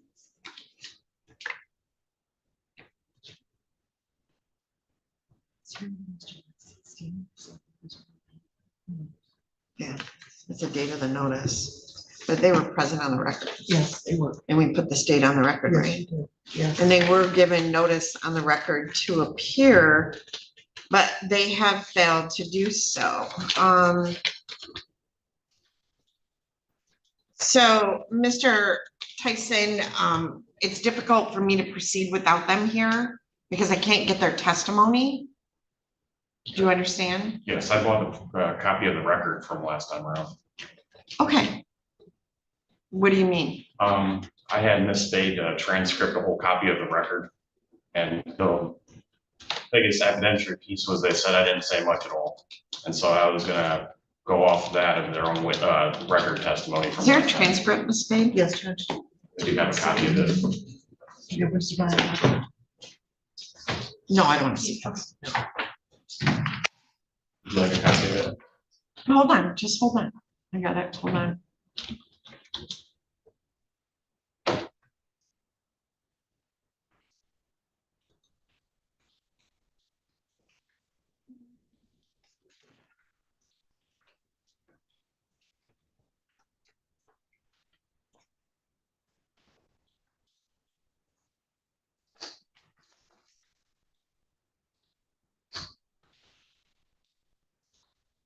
Miss Adams, could you see if the transcript is across the hall for this case?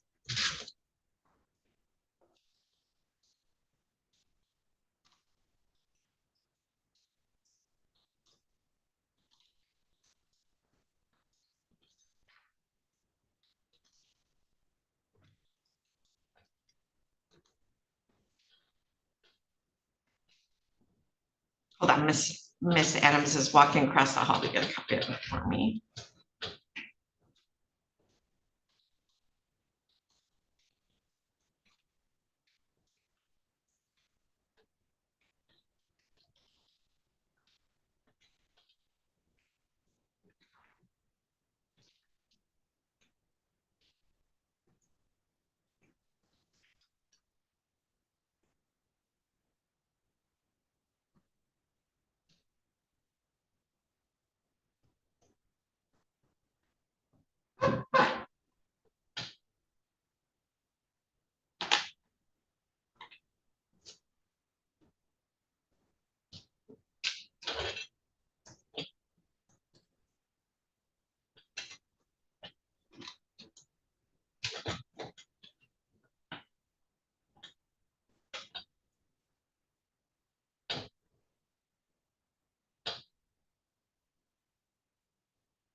No?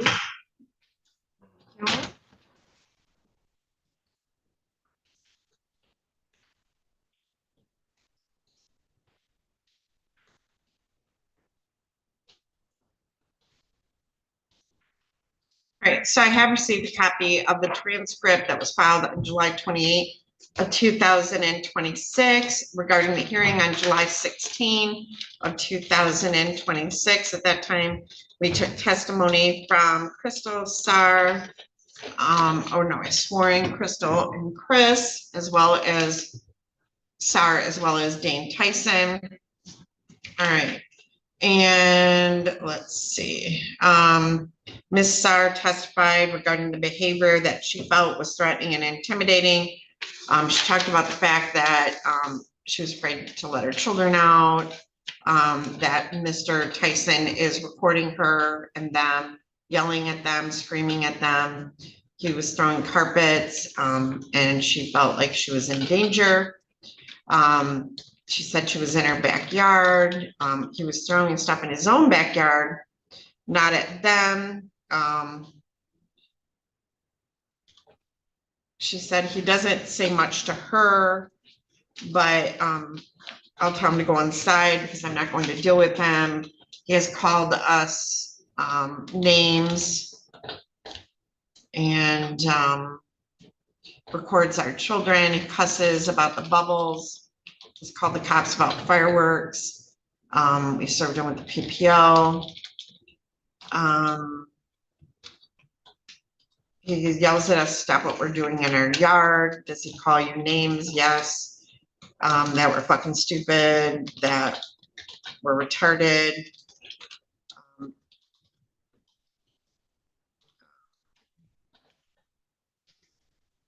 That they're trash.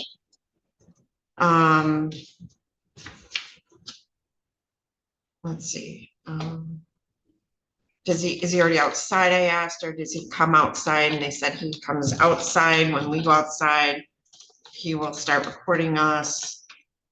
They said they've lived there for 3 years and he moved in last year.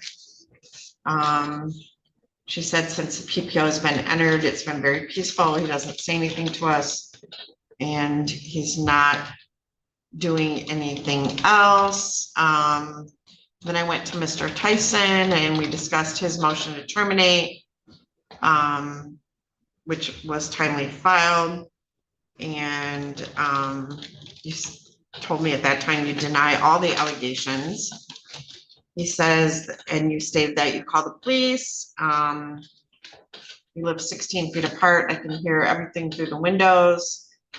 And this stemmed from the Urban Amisteel case.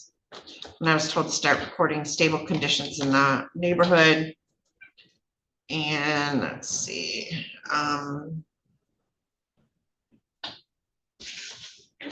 When I'm trying to work on legal work, he gets loud. And he acknowledged videotaping the neighbors.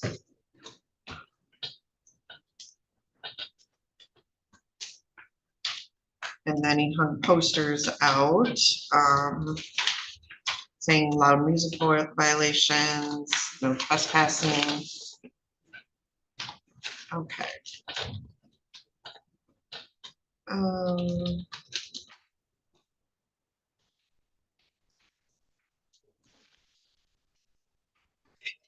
And we talked about the fact that you might be moving, right?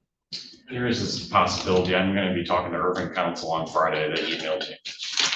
Text messaged me also. Right, want to raise your right hand? Do you solemnly swear or affirm to tell the truth, the whole truth, nothing but the truth? I do, I swear. All right, so thanks for requesting the transcript because now I have that.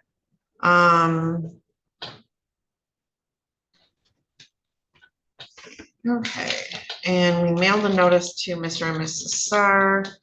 They say would zoom in. All right, and Mr. Tyson wanted to come in person. All right, so we did get testimony from them and some testimony from you. So you're under oath. Is there anything else you want to add to this? Yes, I have one preliminary statement prepared. Yeah, Your Honor, I'm asking the court to terminate or rescind the personal protection order and dismiss the petition. This is a neighborhood property, noise, welding, vehicle, and municipal enforcement dispute, not stalking. The most important evidence is the petitioner's own sworn statement in the prior proceeding. Dane doesn't say much to me at all. That admission is consistent with my position. I have not pursued personal relationship or continued personal contact with Crystal Czar. My activities were directed toward documenting conditions affecting my residents, contacting law enforcement, communicating through appropriate channels, and preserving evidence for legal proceedings. The burden of proof is on me in any legal proceeding. The admission is, I am not asking the court to decide every underlying neighborhood disagreement today. I am asking the court to determine whether petitioner has proven the elements necessary to continue a stalking PPO. Her own testimony shows that she has not. The central issue is not whether the parties disagree. The question is whether I engaged in a willful course of repeated, unconsented personal contact directed at Crystal Czar without a legitimate purpose. That actually caused and would it cause a reasonable person to experience the type of fear or harassment required in a PPO. Petitioner's statement that I didn't say much to her substantially undermines that claim. The record establishes limited contact. The purchase court records contain petitioner's own statements. Dane doesn't say much at all. I asked the court to consider that statement carefully. It's not my characterization of our relationship. It's petitioner's own characterization. A person who admits that a respondent rarely speaks to her cannot simply replace missing course of personal conduct with complaints I made to the police, evidence I collected from my own property without trespassing, or illegal communications concerning neighborhood conditions that were sent to the city hall. I contacted the proper channels, including the city hall, city commissioners, the police department, and there was no change in conduct over at the petitioner's home. Basically, they even said on the record, Mr. Czar stated that we can do whatever we want.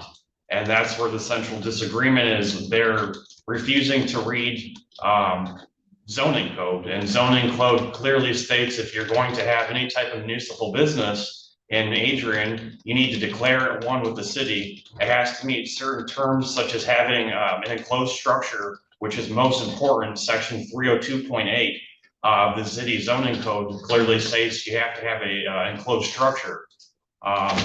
Further, the city zoning code states that you can't have a business in a duplex property. It must be a single family residence.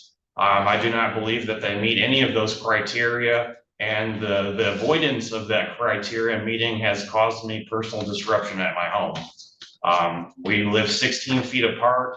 Over the last 30 days, I've had to abandon my own driveway. I have a very large tomato garden in the back of my property that I'm trying to come up with, reinvent myself for my next direction in life, and that's tomatoes. I saw a good opportunity in creating a chili restaurant, and I've been giving free samples out to veterinary clinics. Former city commissioners, Mr. Fallhaber got some of my tomatoes, and we're all getting feedback, hey, this is a good idea. There's food insecurity, and when someone's arc welding and grinding onto my food, I mean, that's causing a problem and a potential contamination issue. I even contacted the EPA to ask them about guidance on gardening in my backyard, because Anderson Chemical has had extensive remediation in that area, digging up backyards. So I put everything into bins. I spent over $1,000 on putting soil into bins this year and going forward, and identified some very good things, but that's what's going on my property. I wanted to basically further talk about how they stated that, well, since the PPO has been issued, I can't say anything at all. And that leads into what happened on July 4th to me, and I think that's critically important for the, may I go explain that? Sure. July 4th, I have a letter from the police department stating that I have prior guidance that if Mr. Tim Trevino, he is my neighbor across the street, he has extensive police record, including being a sex offender. Mr. Trevino has beat on his drums very loudly in his driveway and in his living room of the home for 2 years. I have a sensory impairment, a disability. When I receive too much energy, I just can't think, and I even showed prior testimony of another girl in town. With that said, on July 4th, Crystal Sar served me a PPO as I attempted to ask Mr. Trevino to stop beating on his drums. He did it for 12 hours that day on July 4th, and that basically defeated the purpose of the police letter that I have from the police department stating if Mr. Trevino does beat on his drums, call us. What happened in that instance is the city has been responding subjectively. Hey, we didn't hear it. It doesn't bother us. And the police department offered guidance stating Mr. Tyson, a police officer, cannot be bothered on duty. And if you are being disturbed, please contact us. And with that letter, I guess that's the police report. It begins everything in this instance is that Mr. Tyson's just trying to enforce zoning code in the neighborhood. One last thing further about petitioner is it seems to be a repeating pattern of filing something, never providing the proper proof, and never even showing up to court today. This has cost me hundreds of dollars just to sit here and defend while I'm dealing with other financial obligations like groceries and other things. Just to serve the documents to them, it cost me $100. Just to serve the, get the written copy of this record is $175. The June 23rd instance basically was me putting up tarps on my own fence to remediate the fact that the neighbors were filming me. In fact, they were filming me through the gaps of my fence and over the top of it. So I went to Harbor Freight and I got basically 4 tarps that day. And that's where the dispute started, is how dare you put up tarps on your own property? I guess I want to summarize with what this means to me and how I started in the home, and I'd like to end on this. But my aunt and uncle, they're in their late 70s, and they, on July 17th, 2024, I've had just a very hard emotional struggle between getting borrowed defense and being a whistleblower. I'm in the Ontario Commission Securities whistleblower program. And as of recently, one of my court cases identified a $10 billion charity in Georgia that will be shut down. And these are the type of things I'm doing in my home. And I've shown here that I have a directive from Catherine, which is the person at the exchange committee. She basically tells me that if I'm feeling uncomfortable to call the police. And that basically I'm under with the PPO. I can't call the police because Crystal Sar would, she would violate me at any opportunity.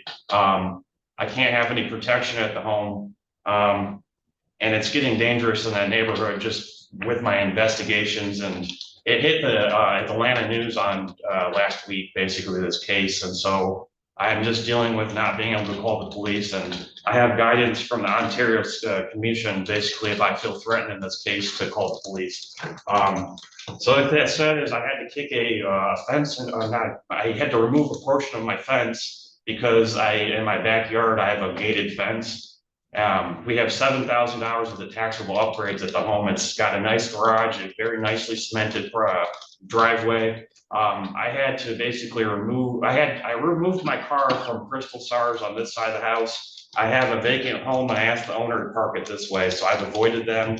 And that's caused me to lose my cemented driveway. Now this way I'm exiting over through a fence, part of the fence I removed. And so it's causing me to have to dodge and weave into tomato plants. Furthermore, during the heat wave, the 95-degree heat wave, Trevino's beating on his drums as loud as he can during the heat.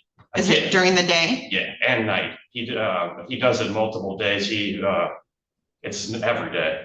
So anyways, a cat shows up in the backyard, and I guess that's the only good thing about that happened in this whole instance is that regardless of the money losses, I have a new kitten to take care of it. I'm proud of that. I have 2 other cats in the home, and so I've had to keep them separated, but I have to look at things that not of what I lost. I have to see what I gained, and I gained tomato plants. So with that being said, I'd like to close with the letter from my aunt and uncle. It says Dane is out. That's not admissible. They'd have to testify. I'm sorry. Okay, that's fine. That's hearsay. Thank you. Fine. Okay, lastly, I'd like to also talk about, is that the first PPO was completely denied. And so I think it follows the same patterns as that basically the petition fails to clearly establish reasonable cause. And I think if there was reasonable cause, they would have obviously appeared today or tried to appear. So that's a lot to unpack, Mr. Tyson. So let's start with the good thing. The new kitten, obviously you're in a quarantine period, but eventually the kitten will be introduced to your other cats. So kittens are fun. I don't think I've ever had a kitten, maybe in like 30 years. So good for you. Tomatoes are awesome. I have tomatoes, a garden. You know, we had all that smoke, so that creates issues too, but I know I'll spend most of August, September canning tomatoes. So good for you. It's always good to have interest. So you did touch on something that's interesting is when there's a lot of noise, you get overstimulated. That's fairly common. You know, a lot of people are like that. I know when it gets too much, I need a break. I take a quiet moment. But, you know, it also sounds like perhaps headphones might be a good remedy for you. Do you have headphones? I have basically the only thing that's bothering me, like Sunday, I had the parade come in front of my house. It was barely noticeable because of the boardings on the windows. The home has 43 windows on it and they're all boarded up. And within the city's upset about that, obviously, but it's created. Do you have headphones? I do, and I have worn them in the backyard repeatedly. Okay. I can hear ankle grinding through them. Okay, so I will tell you that all of these things are typical things that happen in a community. For example, I had 6 kids. We had dirt bikes. We had monster trucks. We have a shooting range where people are shooting AK-47s and whatever else on my property, okay? 2 of the kids played drums, including my husband, and my daughter likes to take her saxophone out in the middle of the night and play that as well. So unfortunately, when you live in a community where you have neighbors, there's going to be noises, and we weld on our property. So these are things that happen. And unfortunately, you do have a heightened sensitivity to that. And I'll be removing myself from the property. Right, but you can take some remedies, try to get some noise canceling headphones. I have some Beats headphones and I've been wearing those in the background, but neighbors would make fun of me when I was wearing them, so. Well, who cares? That's right. So now I have a nice set of, even when I'm mowing the lawn now, I have a nice set of Peloton, I've got. Excellent. So I'm taking the proper remediation steps to, I wouldn't say I get overly upset. I'm just, what I've learned is that even in the age, I just want to make this important point of what's going on. The cities acknowledge that there's a large zoning code enforcement problem. And so, yes, you know, arc welding would be suitable for a home. However, it needs to have an enclosed structure, and that's where the zoning code comes in, and they have agreed on that. I do have video testimony that there's going to be major changes in the zoning code for enforcement or zoning code enforcement. And so I don't anticipate these being a repeated patterns of having to constantly defend neighbor disputes. Okay. These are. Okay. But I have nothing to do with zoning codes. I understand. Or enforcement. You are always free to call the police. The PPO doesn't stop you from calling the police. And that's what I was told to do by Miss Keening from the police department. Leslie Keene? Yeah. Yep, she's wonderful. But you're always free to call the police, okay? The PPO does not stop that. Okay. The problem, Mr. Tyson, is so we have these disputes, we have these neighborhood issues. That's common, it happens all the time. It's what behavior happened after that, okay? So no, there was no assaultive behavior. But the testimony of the petitioners was that there was name calling, that you would come out of the house and record them. That was the testimony. Recording them, I would feel threatened and intimidated if I went outside of my house every day and someone would come out and record me. Let me talk. I'm talking now, okay? So I do feel that sometimes maybe, and obviously it's your word against theirs, there's that behavior is enough for the PPO, and that was your reaction potentially, or allegedly your reaction. That could be deemed threatening, intimidating, okay? So this PPO expires on June of 27. Obviously, I have nothing indicating that this behavior did or did not happen. It's just your word against theirs, that you recorded them. I was recording 2 grown adults. Yeah, and that's creepy. I would, and listen to me. If my neighbor was recording me when I was outside of my house all the time, one, it's creepy, it's threatening, and it's intimidating. If it happened once, that's one thing. If it continues to happen, it becomes a problem. So you have valid complaints, but maybe the path you took was maybe not as appropriate. And I understand you're upset because you're living in a community, you got that stuff going on here, and you got this going on here, and noise, and a hypersensitivity. It's mostly fire concerns, ma'am. That's really what it was. Right. So I am not going to terminate this PPO. If you move, feel free to come back and ask to terminate the PPO because you no longer live there. And I would at that time be more than happy to do so, okay? I respect your opinion. And I respect your concerns, but find remedies. So I don't care if people make fun of me. People make fun of me all the time on, YouTube or whatever. It's like, we're adults. If they don't like us, too bad, right? But wear those noise canceling headphones, okay? And, I think your tomatoes will be fine. How many varieties did you plant?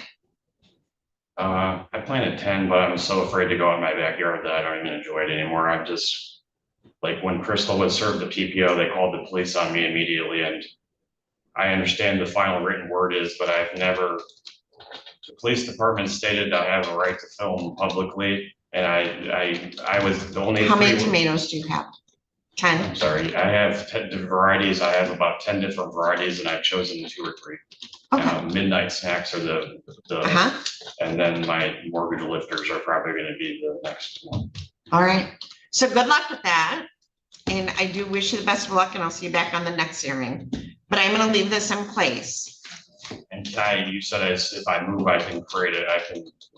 I can petition for it to be dismissed. If you move, petition again to terminate the PPO, and we'll come in on it then. All right? Okay. All right. Good luck to you. Sorry, I'm just having a hard time processing all this. So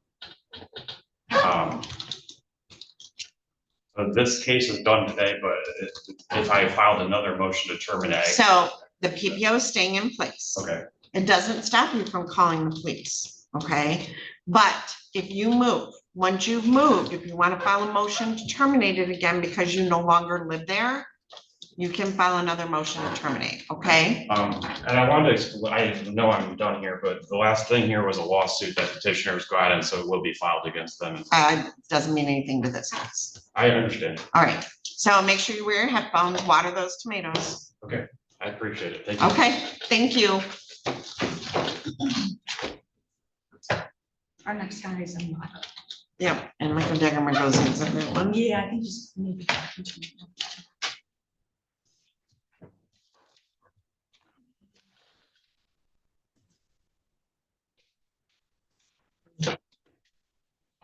Well, Carl put some corn from Dave in your office.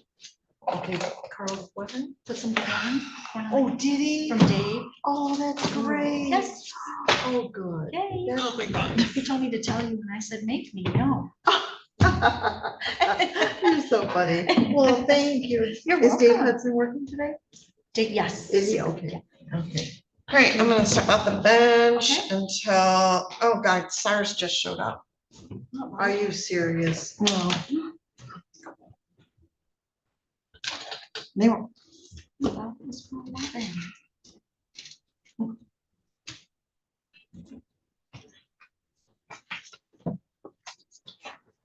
All right, Crystal Starr, would you start your audio, please? All right, this is back on the record in file number 26-53681PH in the matter of Crystal and Christopher Starr versus Dane Tyson. So this matter was set for 10 a.m. this morning, and I didn't see you at 10 a.m. But listen, we did review the transcript of your prior testimony, and he spoke. I denied his motion to terminate the PPO.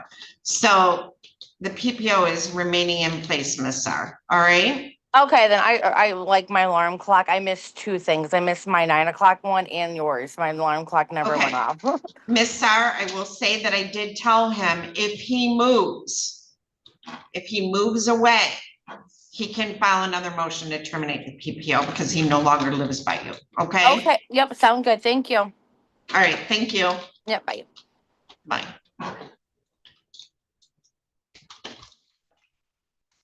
Okay.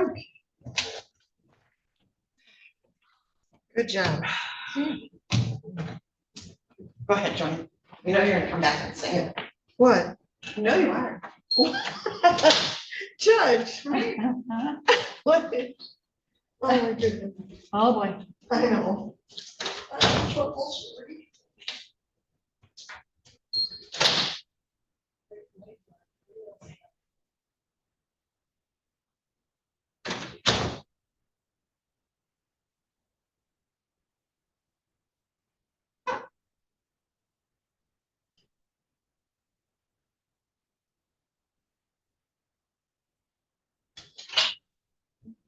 Just me. Okay. Okay, just you. Just me. I don't know.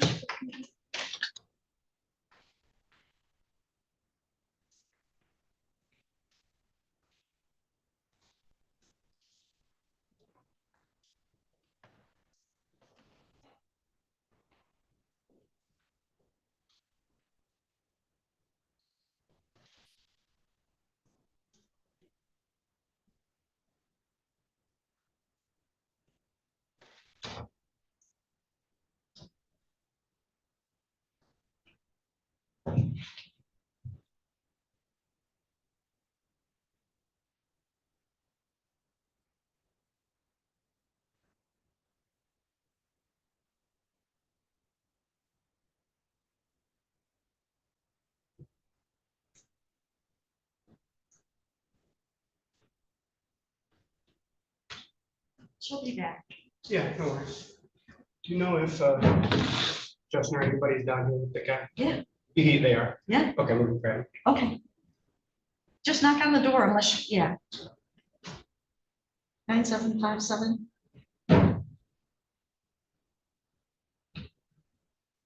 Dagger's on his way down. He's gonna knock on the door.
Back there. Do you remember, didn't she hand her PSI to one of the attorneys? What's that? Didn't she hand a PSI to one of the attorneys to go over or something? Was it the first girl? See, that's what I was thinking, that it was Beecher. Yeah, You think it was that one? Beecher had her own. She had her own. I but don't then- think the judge had one at the time. Right, but Becky brought it in. And paperwork to anybody. I don't remember. I think she had her own PSI. Are we missing one? And Fralin was with there was no exchange there. All right, let me look through my stuff. Okay. And DQ had given his report to his guy to Yeah. look at in the hallway. Yeah, Cloth, that was Beecher's. yeah. I remember she's. Courtroom's live.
But then just let them have one. Yes, yes. Hi, Michael. Hey, Joe. Oh, I'm sorry, I'm such a soft speaker on record here. I know, our whole office. Heard. Oh.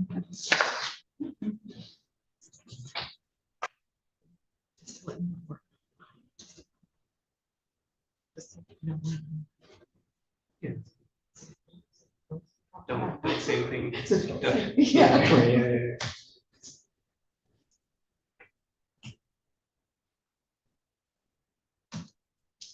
If you're right in front of the mic, I get you.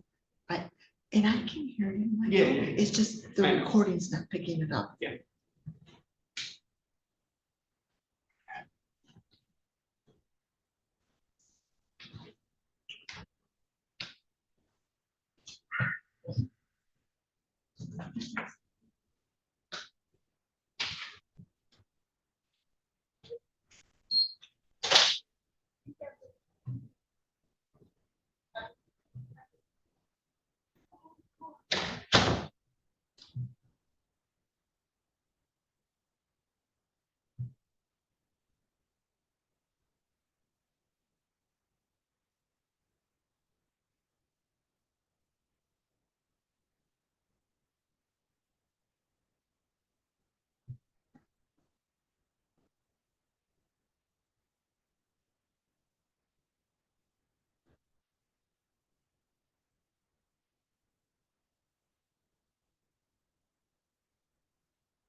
Oh, no. Oh, yay.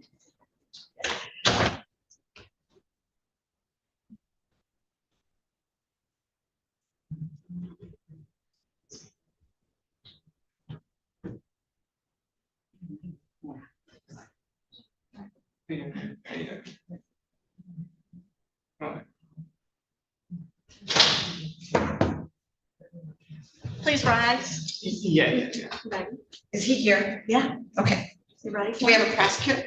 That would be on. Mr. Hartong's on Zoom. Yeah. He's, I got him. Okay. Yep, you get the inmate. and I'll That's get- it. I've said it needs to bring it down.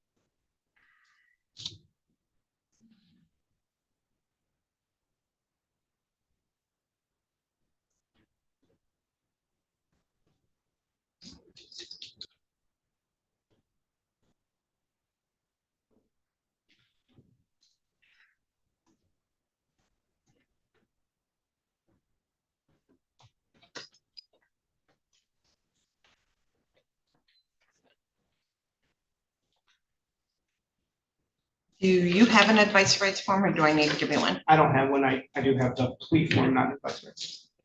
You need to have my super- Yep, they're right in here. Okay.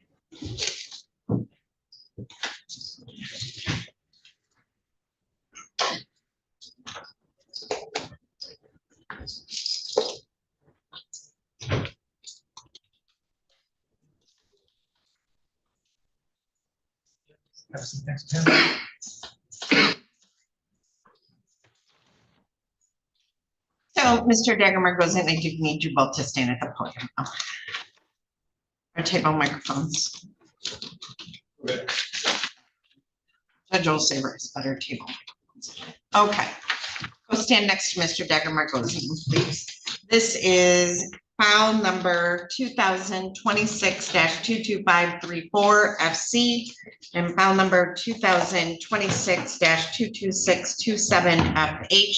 I have Douglas Hartung appearing on behalf of Lenawee County Prosecutor's Office. I do show file number, or Alexander Bayonetto is on file number 2026-22627, but that file is to be dismissed pursuant to the police, so he is not here. But I do have Douglas Hartung appearing on behalf of the Lenawee County Prosecutor's Office. And I have Michael Dagger-Markosian appearing on behalf of Mr. Lambert, who is present, junior, present in the courtroom today. Do you have an advice right? Yeah, he's got. Okay, so Mr. Lambert, there is an advice rights form there. If you want to take a moment and look at that, and if you could sign that for us, please. I'm going to go through them again with you. So.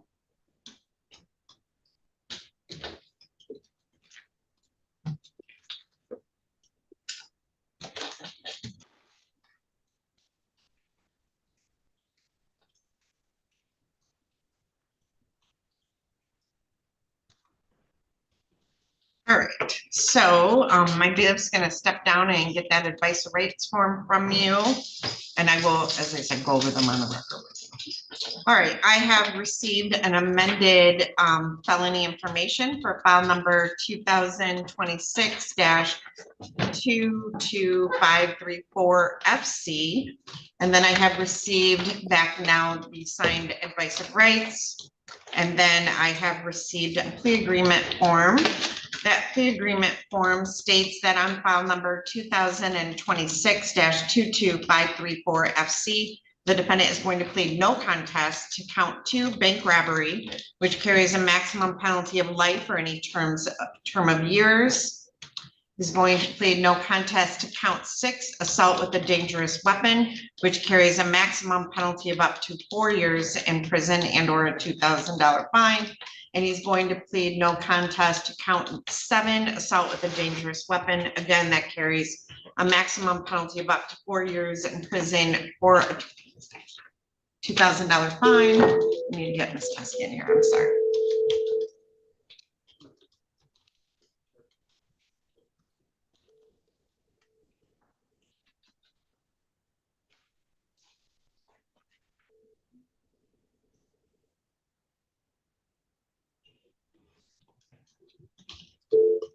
Sorry, they see my name, so they don't pick up.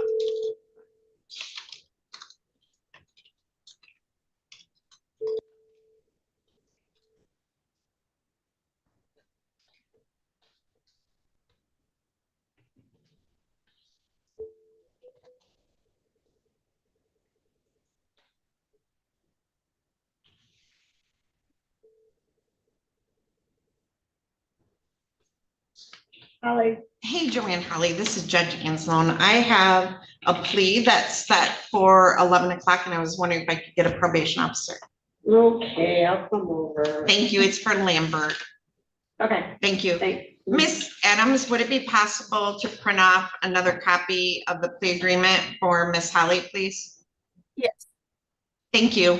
Thank you. All right, thank you. We'll give that to you in the courtroom. All right, so Mr. Lambert, so that would be a no contest plea to those 3 counts. Count 1, 3, 4, and 5 would be dismissed, as well as your habitual offender supplement.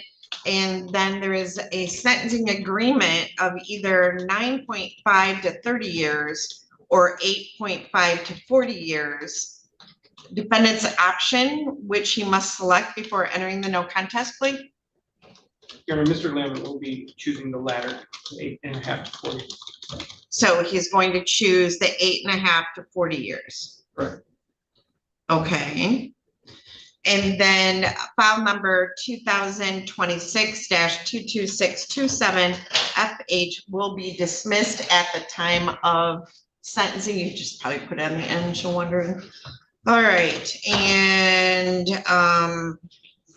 is there restitution to be determined, or do we know if there is potentially restitution, Mr. Hartung? Your Honor, on the file that's being dismissed, Mr. Banetto told Mr. Dagger, Margosian, and myself this morning that the restitution on that file is $1,220.87. There is restitution also from the robbery situation. It's approximately $5,200, but that amount would be determined by the court at sentencing. Okay, so Mr. Lambert, there may be restitution in this case, and the probation department usually will send out a victim impact statement and try to get documentation or evidence of that restitution. They'll name a number in the pre-sentence report. If you or your attorney object to that number and you don't think it's correct, you have a right to a restitution here where we take testimony. You understand that? Okay. Sir, you have to speak up, please. Both of you have to speak up. Okay. You and Ms. Beecher are the only 2 I have issues with because you have soft voices. All right. So, let's see.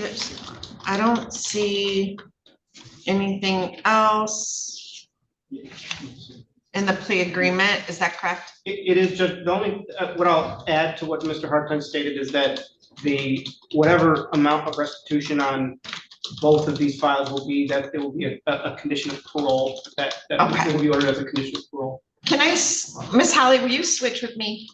Okay. Seats or? You come to me. Come over here. Sorry. Okay. Restitution will probably be one of those two amounts, so I wrote Oh, down. okay, Okay. thank you. All right, thank you. All right, so Mr., oh, here's the amended information though. Okay. And then Mr. Dagger Margosian, I don't have where your client and you sign this. So can I send this up to be signed? The plea form, so we have it right here.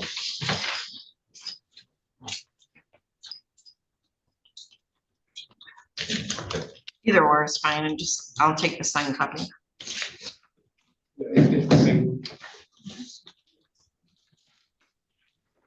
Okay, so now I have a signed copy back. All right, so Mr. Hartung, have I covered all of the plea agreement? I believe you have, Your Honor. Mr. Dagger Margosian? Just that obviously, the counts that will be dismissed as habitual, counts 1 through 5, on the FC case will be dismissed as well as habitual. Yep, I did say that. Okay, Mr. Lambert, raise your right hand and make sure you speak loudly for me. Do you solemnly swear or affirm to tell the truth, the whole truth, and nothing but the truth? Yes. Say it louder. Yes. Okay, so it's a very old building, old recording Yes. system. Move the table mic towards them too. All right, so I always tell people, use your outdoor voice, right? Okay. Now you've heard the statement of your attorney and the prosecuting attorney, and I have read through the plea agreement. Is it your intention today to plead no contest, count 2 bank robbery, count 6 assault with a dangerous weapon, and count 7 assault with a dangerous weapon? Yes. And are you satisfied with Mr. Dagger Margosian as your attorney and the advice that he's given you? No, Yes. sir, you have to speak up, please. Yes. Thank you. You got to speak at that level. All right. Neither the prosecutor, the defendant, or anyone on the defendant's behalf has discussed any other possible sentence with the court. Is that correct, Mr. Hartung? Yes, Your Honor. Mr. Dagger Margosian? Correct. And is that correct, Mr. Lambert? Yes. All right, if a no contest plea is accepted, there will be no trial. This means that you will be giving up rights you would have had at trial. I'm going to explain those rights to you now to make sure that you understand them. You have a right to a speedy public trial by jury. You may ask for a non-jury trial, and if the prosecutor and court agree, you can have a non-jury trial. You have the right to be presumed innocent until proven guilty beyond a reasonable doubt. You have the right to have the prosecuting attorney prove beyond a reasonable doubt that you are guilty, and you do not have to prove anything. You have the right to be present at trial and have witnesses against you appear at your trial and to ask those witnesses questions. You have the right to have the court order any witnesses you have for your defense to appear at the trial. You have the right to remain silent during your trial, not to have your silence used against you. However, you also have the right to testify at your trial if you want to testify. Do you understand that if your plea is accepted, you may be giving up the right to appeal issues that would otherwise be appealable if you were convicted at trial? Do you understand that? Yes. Do you understand that any appeal from the conviction and sentence pursuant to the plea will be by application for leave to appeal and not by right? Do you understand this? Now, this next part is important. Do you understand that if I accept your plea and you engage in any misconduct as defined in the MCR 6.310 between now and sentencing, this court will not be bound by this plea agreement and you will not have a right to withdraw your plea. Do you understand that? So we've had some issues with you violating bond conditions at the jail. If you do that one more time, starting today, or do anything else that violates the no contact and bond conditions, understand that this plea agreement is gone and I can sentence you as I see fit. Do you understand? So as long as I don't call her, I'm good. All right. So, yeah, you have a no contact, right? Yes. And previously there are allegations you violated that no contact. So starting today, if you violate that no contact again in any way by having a third party contactor, using someone else's jail number or whatever else, this plea agreement kind of goes out the door and I can sentence you to as I see fit. Do you understand? I fully understand. I just want to make sure you fully understand that because I don't want you to come back and say you didn't understand that.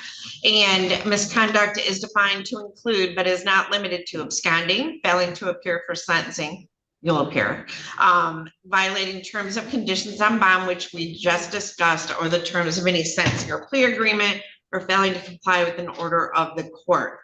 If you are not a citizen of the United States, a conviction of a crime may result in deportation, exclusion from admission to the United States of America, or denial of naturalization. Do you have any questions about any of the rights I've given to you? Not about that. What do you have a question about? Seeing how, You gotta speak up. I'm wanting to take this plea, and, I know that I messed up on the phone part. I'm just wondering if there's a way that I can redeem myself on that and follow, it was just, I got something. Okay, so listen to me. Today's a new day, right? Today we're entering this plea because you've chosen to do so. Moving forward, you can redeem yourself by having no contact. I will. You got it? Yes, ma'am. Okay. Does that answer your question? I'm just asking if I can have my phone. No. Because I've already given you opportunities. So, and your attorney can address that today if he wants to address giving you those things back, and the prosecutor weigh in, okay? But we're not gonna address that right now. Let's get this plea in, and then, or Mr. Daggerman goes in, do you want to address it now? Your Honor, we can address it. We can address it right now. Mr. Lambert is requesting Move the on his, microphone. on his behalf that I ask the court to allow him to have phone access as well as and/or tablet access. So I am renewing my request for that at this time. All right, Mr. Hartung, would you like to weigh in? Completely oppose it. He's been given an opportunity. We've been told by Miss Lee that she in particular is told Detective Gentner, please have him stop contacting me. So we oppose this request at this time. It can be reviewed again at the time of sentencing. Well, at the time of sentencing, he'll be in MDOC, and that's a whole other issue. So, Mr. Lambert, you stood in this courtroom the last time we were here, and you promised me, you said, I will not contact her. And you said you would abide by it. And then there was a flurry of phone calls and contacts. So I'm not giving you access to those. And I think that's a reasonable cause to not do so. And I hate to do that to anybody. But unfortunately, you haven't shown me that you're able to comply with that. You want to. Is there any way to expedite the sentencing date? So unfortunately, we do expedite anybody who's in custody, but it's still going to be 6 weeks. And Ms. Adams, what's our sentencing date? Judge, that is September 11th at 8:15. That's my next available sentencing date, because there are people every week being scheduled.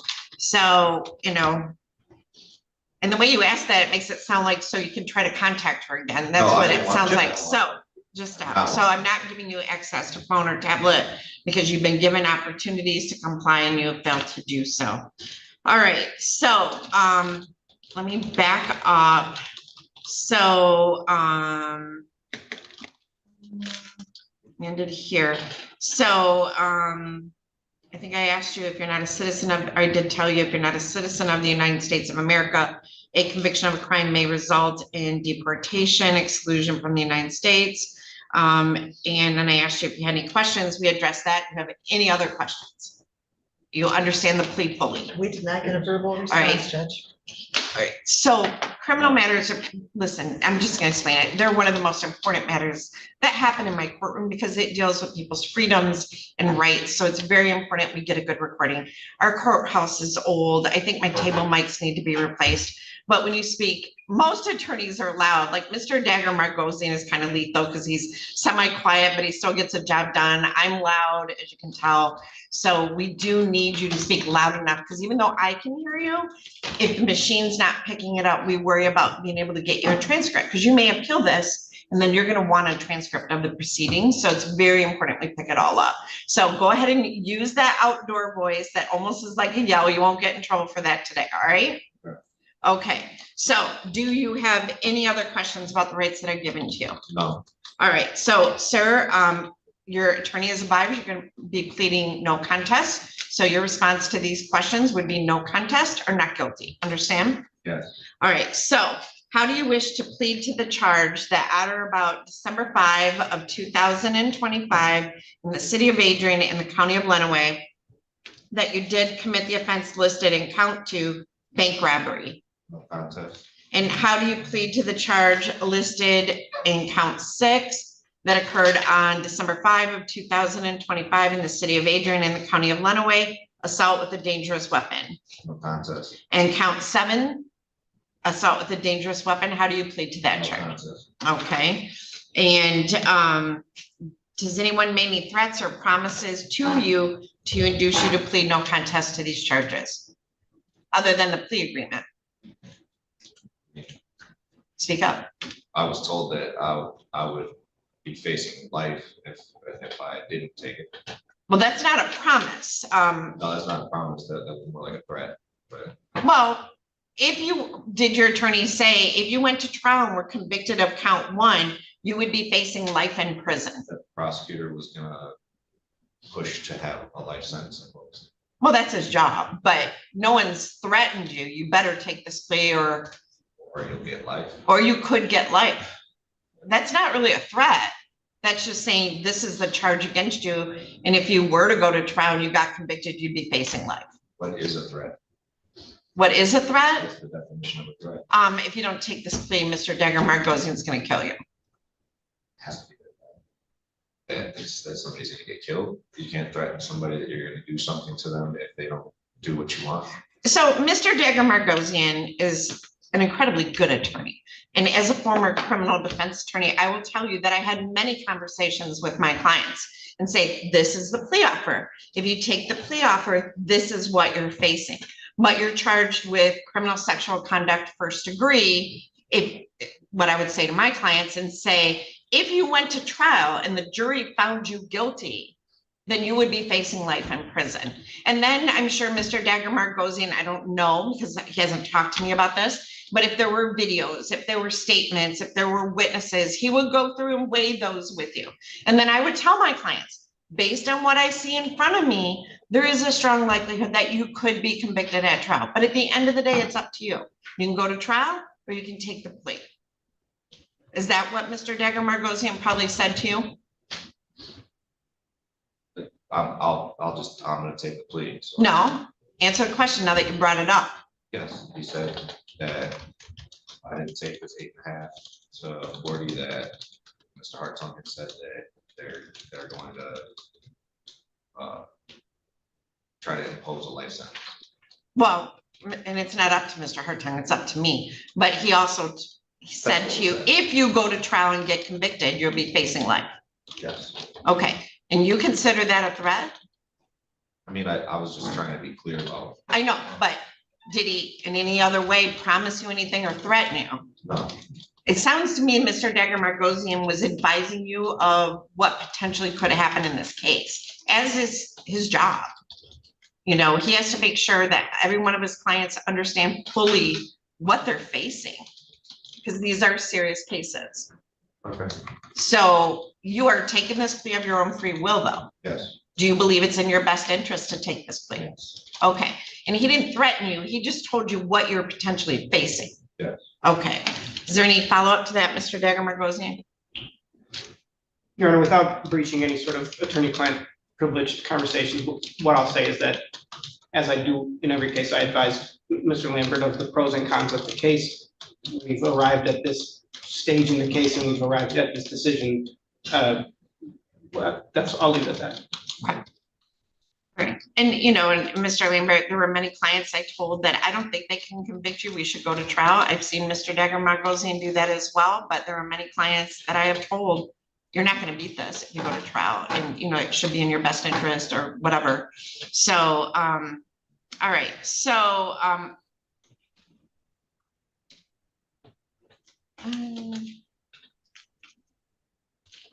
do you understand if I accept these pleas, you'll be giving up now any and all claims that your plea is given as a result of promises or threats that were not disclosed to the court on the record during this hearing, or that it was not your own choice to enter the plea?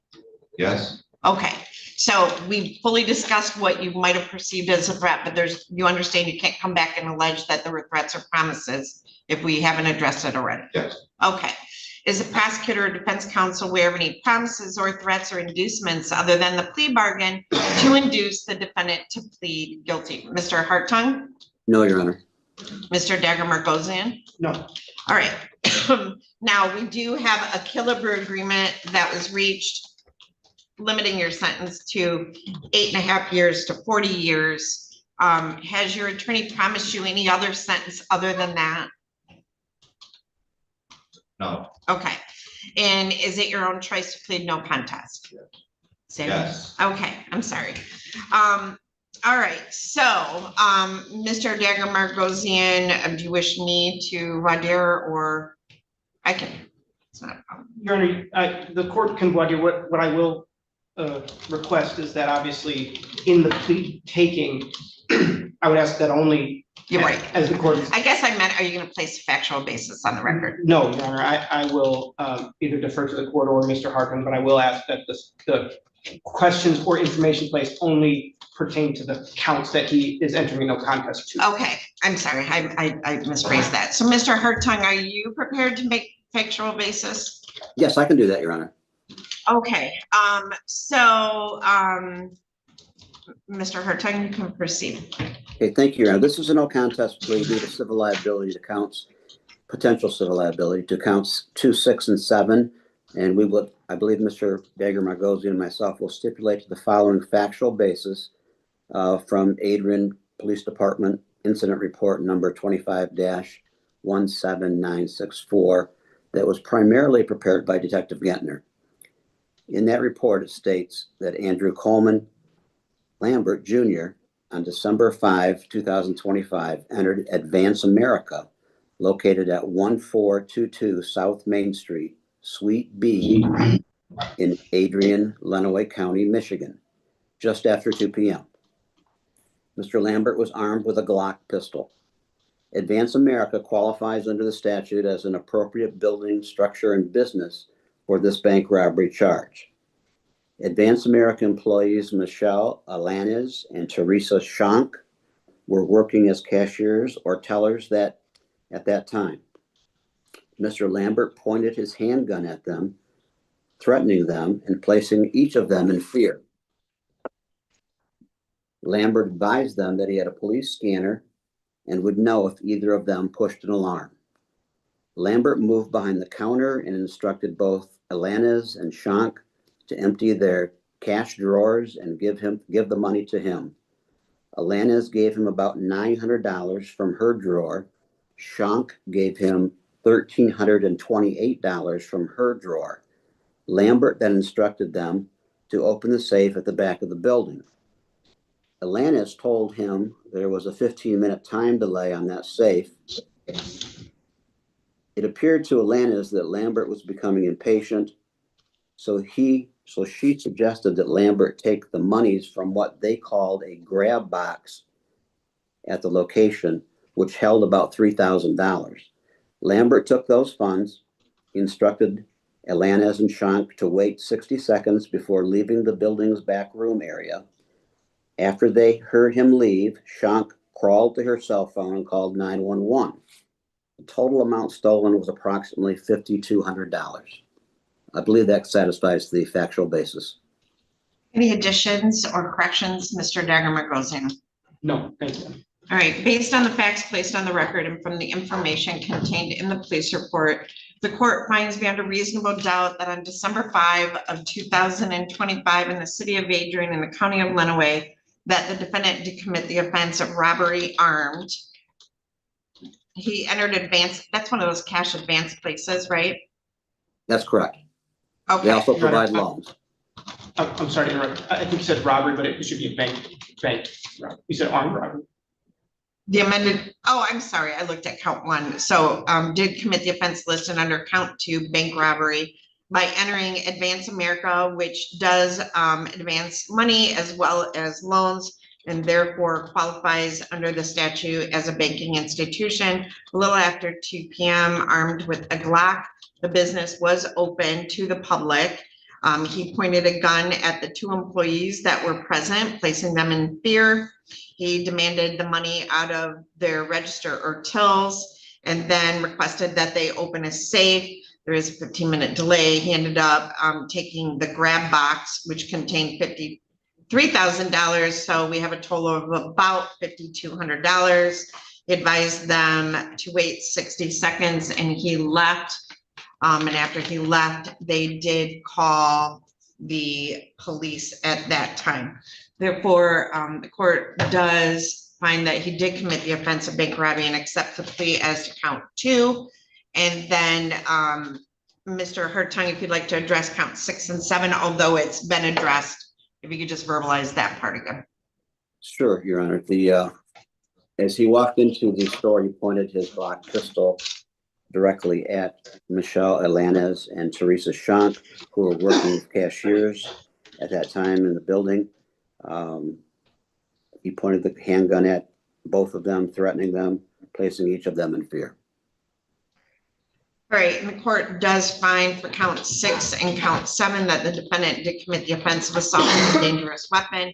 When he entered the banking institution, he was armed with a Glock and did point them at Miss Alanes and Miss Shank, putting them in fear of assault, without though intending to commit the crime of murder or inflict great bodily harm less than murder. Therefore, the court does find that the defendant did commit the offense listed in count 6, 7, assault with a dangerous weapon. Has the court any additions to that one, Mr. Decker? No, thank you. All right, has the court complied with MCR 6.302 B, C, and D? Mr. Hartung? Yes, Your Honor. Mr. Decker Margosian? Satisfied, Judge. All right, as I said, I accept the pleas. They've been given understandably, voluntarily, and accurately. The defendant has full knowledge of his rights. He does have competent counsel. Mr. Hartung did verbalize it, but the no contest plea was for the purpose of civil liability. Mr. Decker Margosian? That's correct, Judge. All right, this court has made no agreement regarding the possibility of a plea or possible sentence in this case with the prosecutor, the defense attorney, the defendant, or anyone acting in the interest of either of them, although the people in the defense have entered into a Killebrew plea with an agreement that he would be sentenced to 8.5 to 40 years. I am going to refer this matter to the probation department for a pre-sentence investigation. And Mr. Decker Margosian, you are available on September 11 at 8:30, 8:15.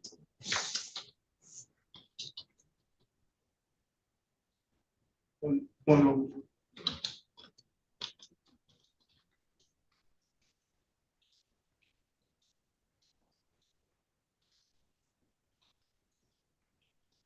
That's fine, thank you. Okay, so we will set this for sentencing on September 11 of 2026 at 8:15 in the morning.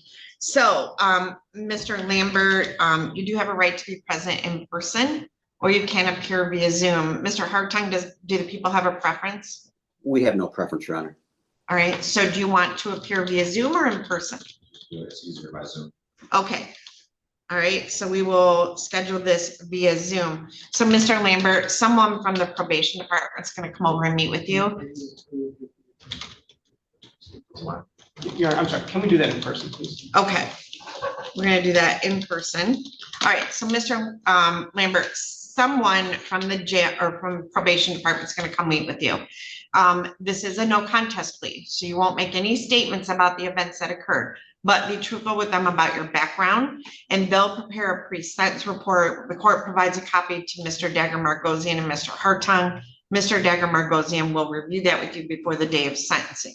And then when we come back that day, we will proceed, and he may have objections or clarifications, and we'll address them on the record. Mr. Decker Margosian, because of the nature of this case, if you do dispute some of the guidelines, I'd really appreciate a timely memorandum so that people have time to respond. Of course. And obviously, if you have a dispute, you can address it with them and Mr. Hartung, there might be an agreement, and then you don't need to do a memo. That's fine. And Mr. Lambert, again, remember, if you violate the no contacts, your agreement's out the window and I can send you as I see fit. You understand? Yes. Any louder? Okay. All right. So anything else, Mr. Hartung? The only thing I would add, Your Honor, is Mr. Decker Margosian and I did spend some time going through the sentencing guidelines a while ago, and I believe we had essentially agreed that they were at 58 to 114 for this particular charge. 58 to 114 for the guidelines? Yes, for count 2. All right. For count 2. All right. So, Ms. Holly, they've stipulated to that. So we didn't stipulate, but we informally scored it that way. Right, and we'll address it that day. That the press, they may come up with a different number. All right, you're all set. Thank you. The restitution, is it both of those amounts? Yes. Okay. Okay, so Mr. Degemer goes in, one file is being dismissed, but there is potentially restitution on that file. Your client has understood that he may be liable for that restitution as well. Correct. Okay, That 1221 is. Yeah. that one? Okay. all right. Courts are recessed. Thank you.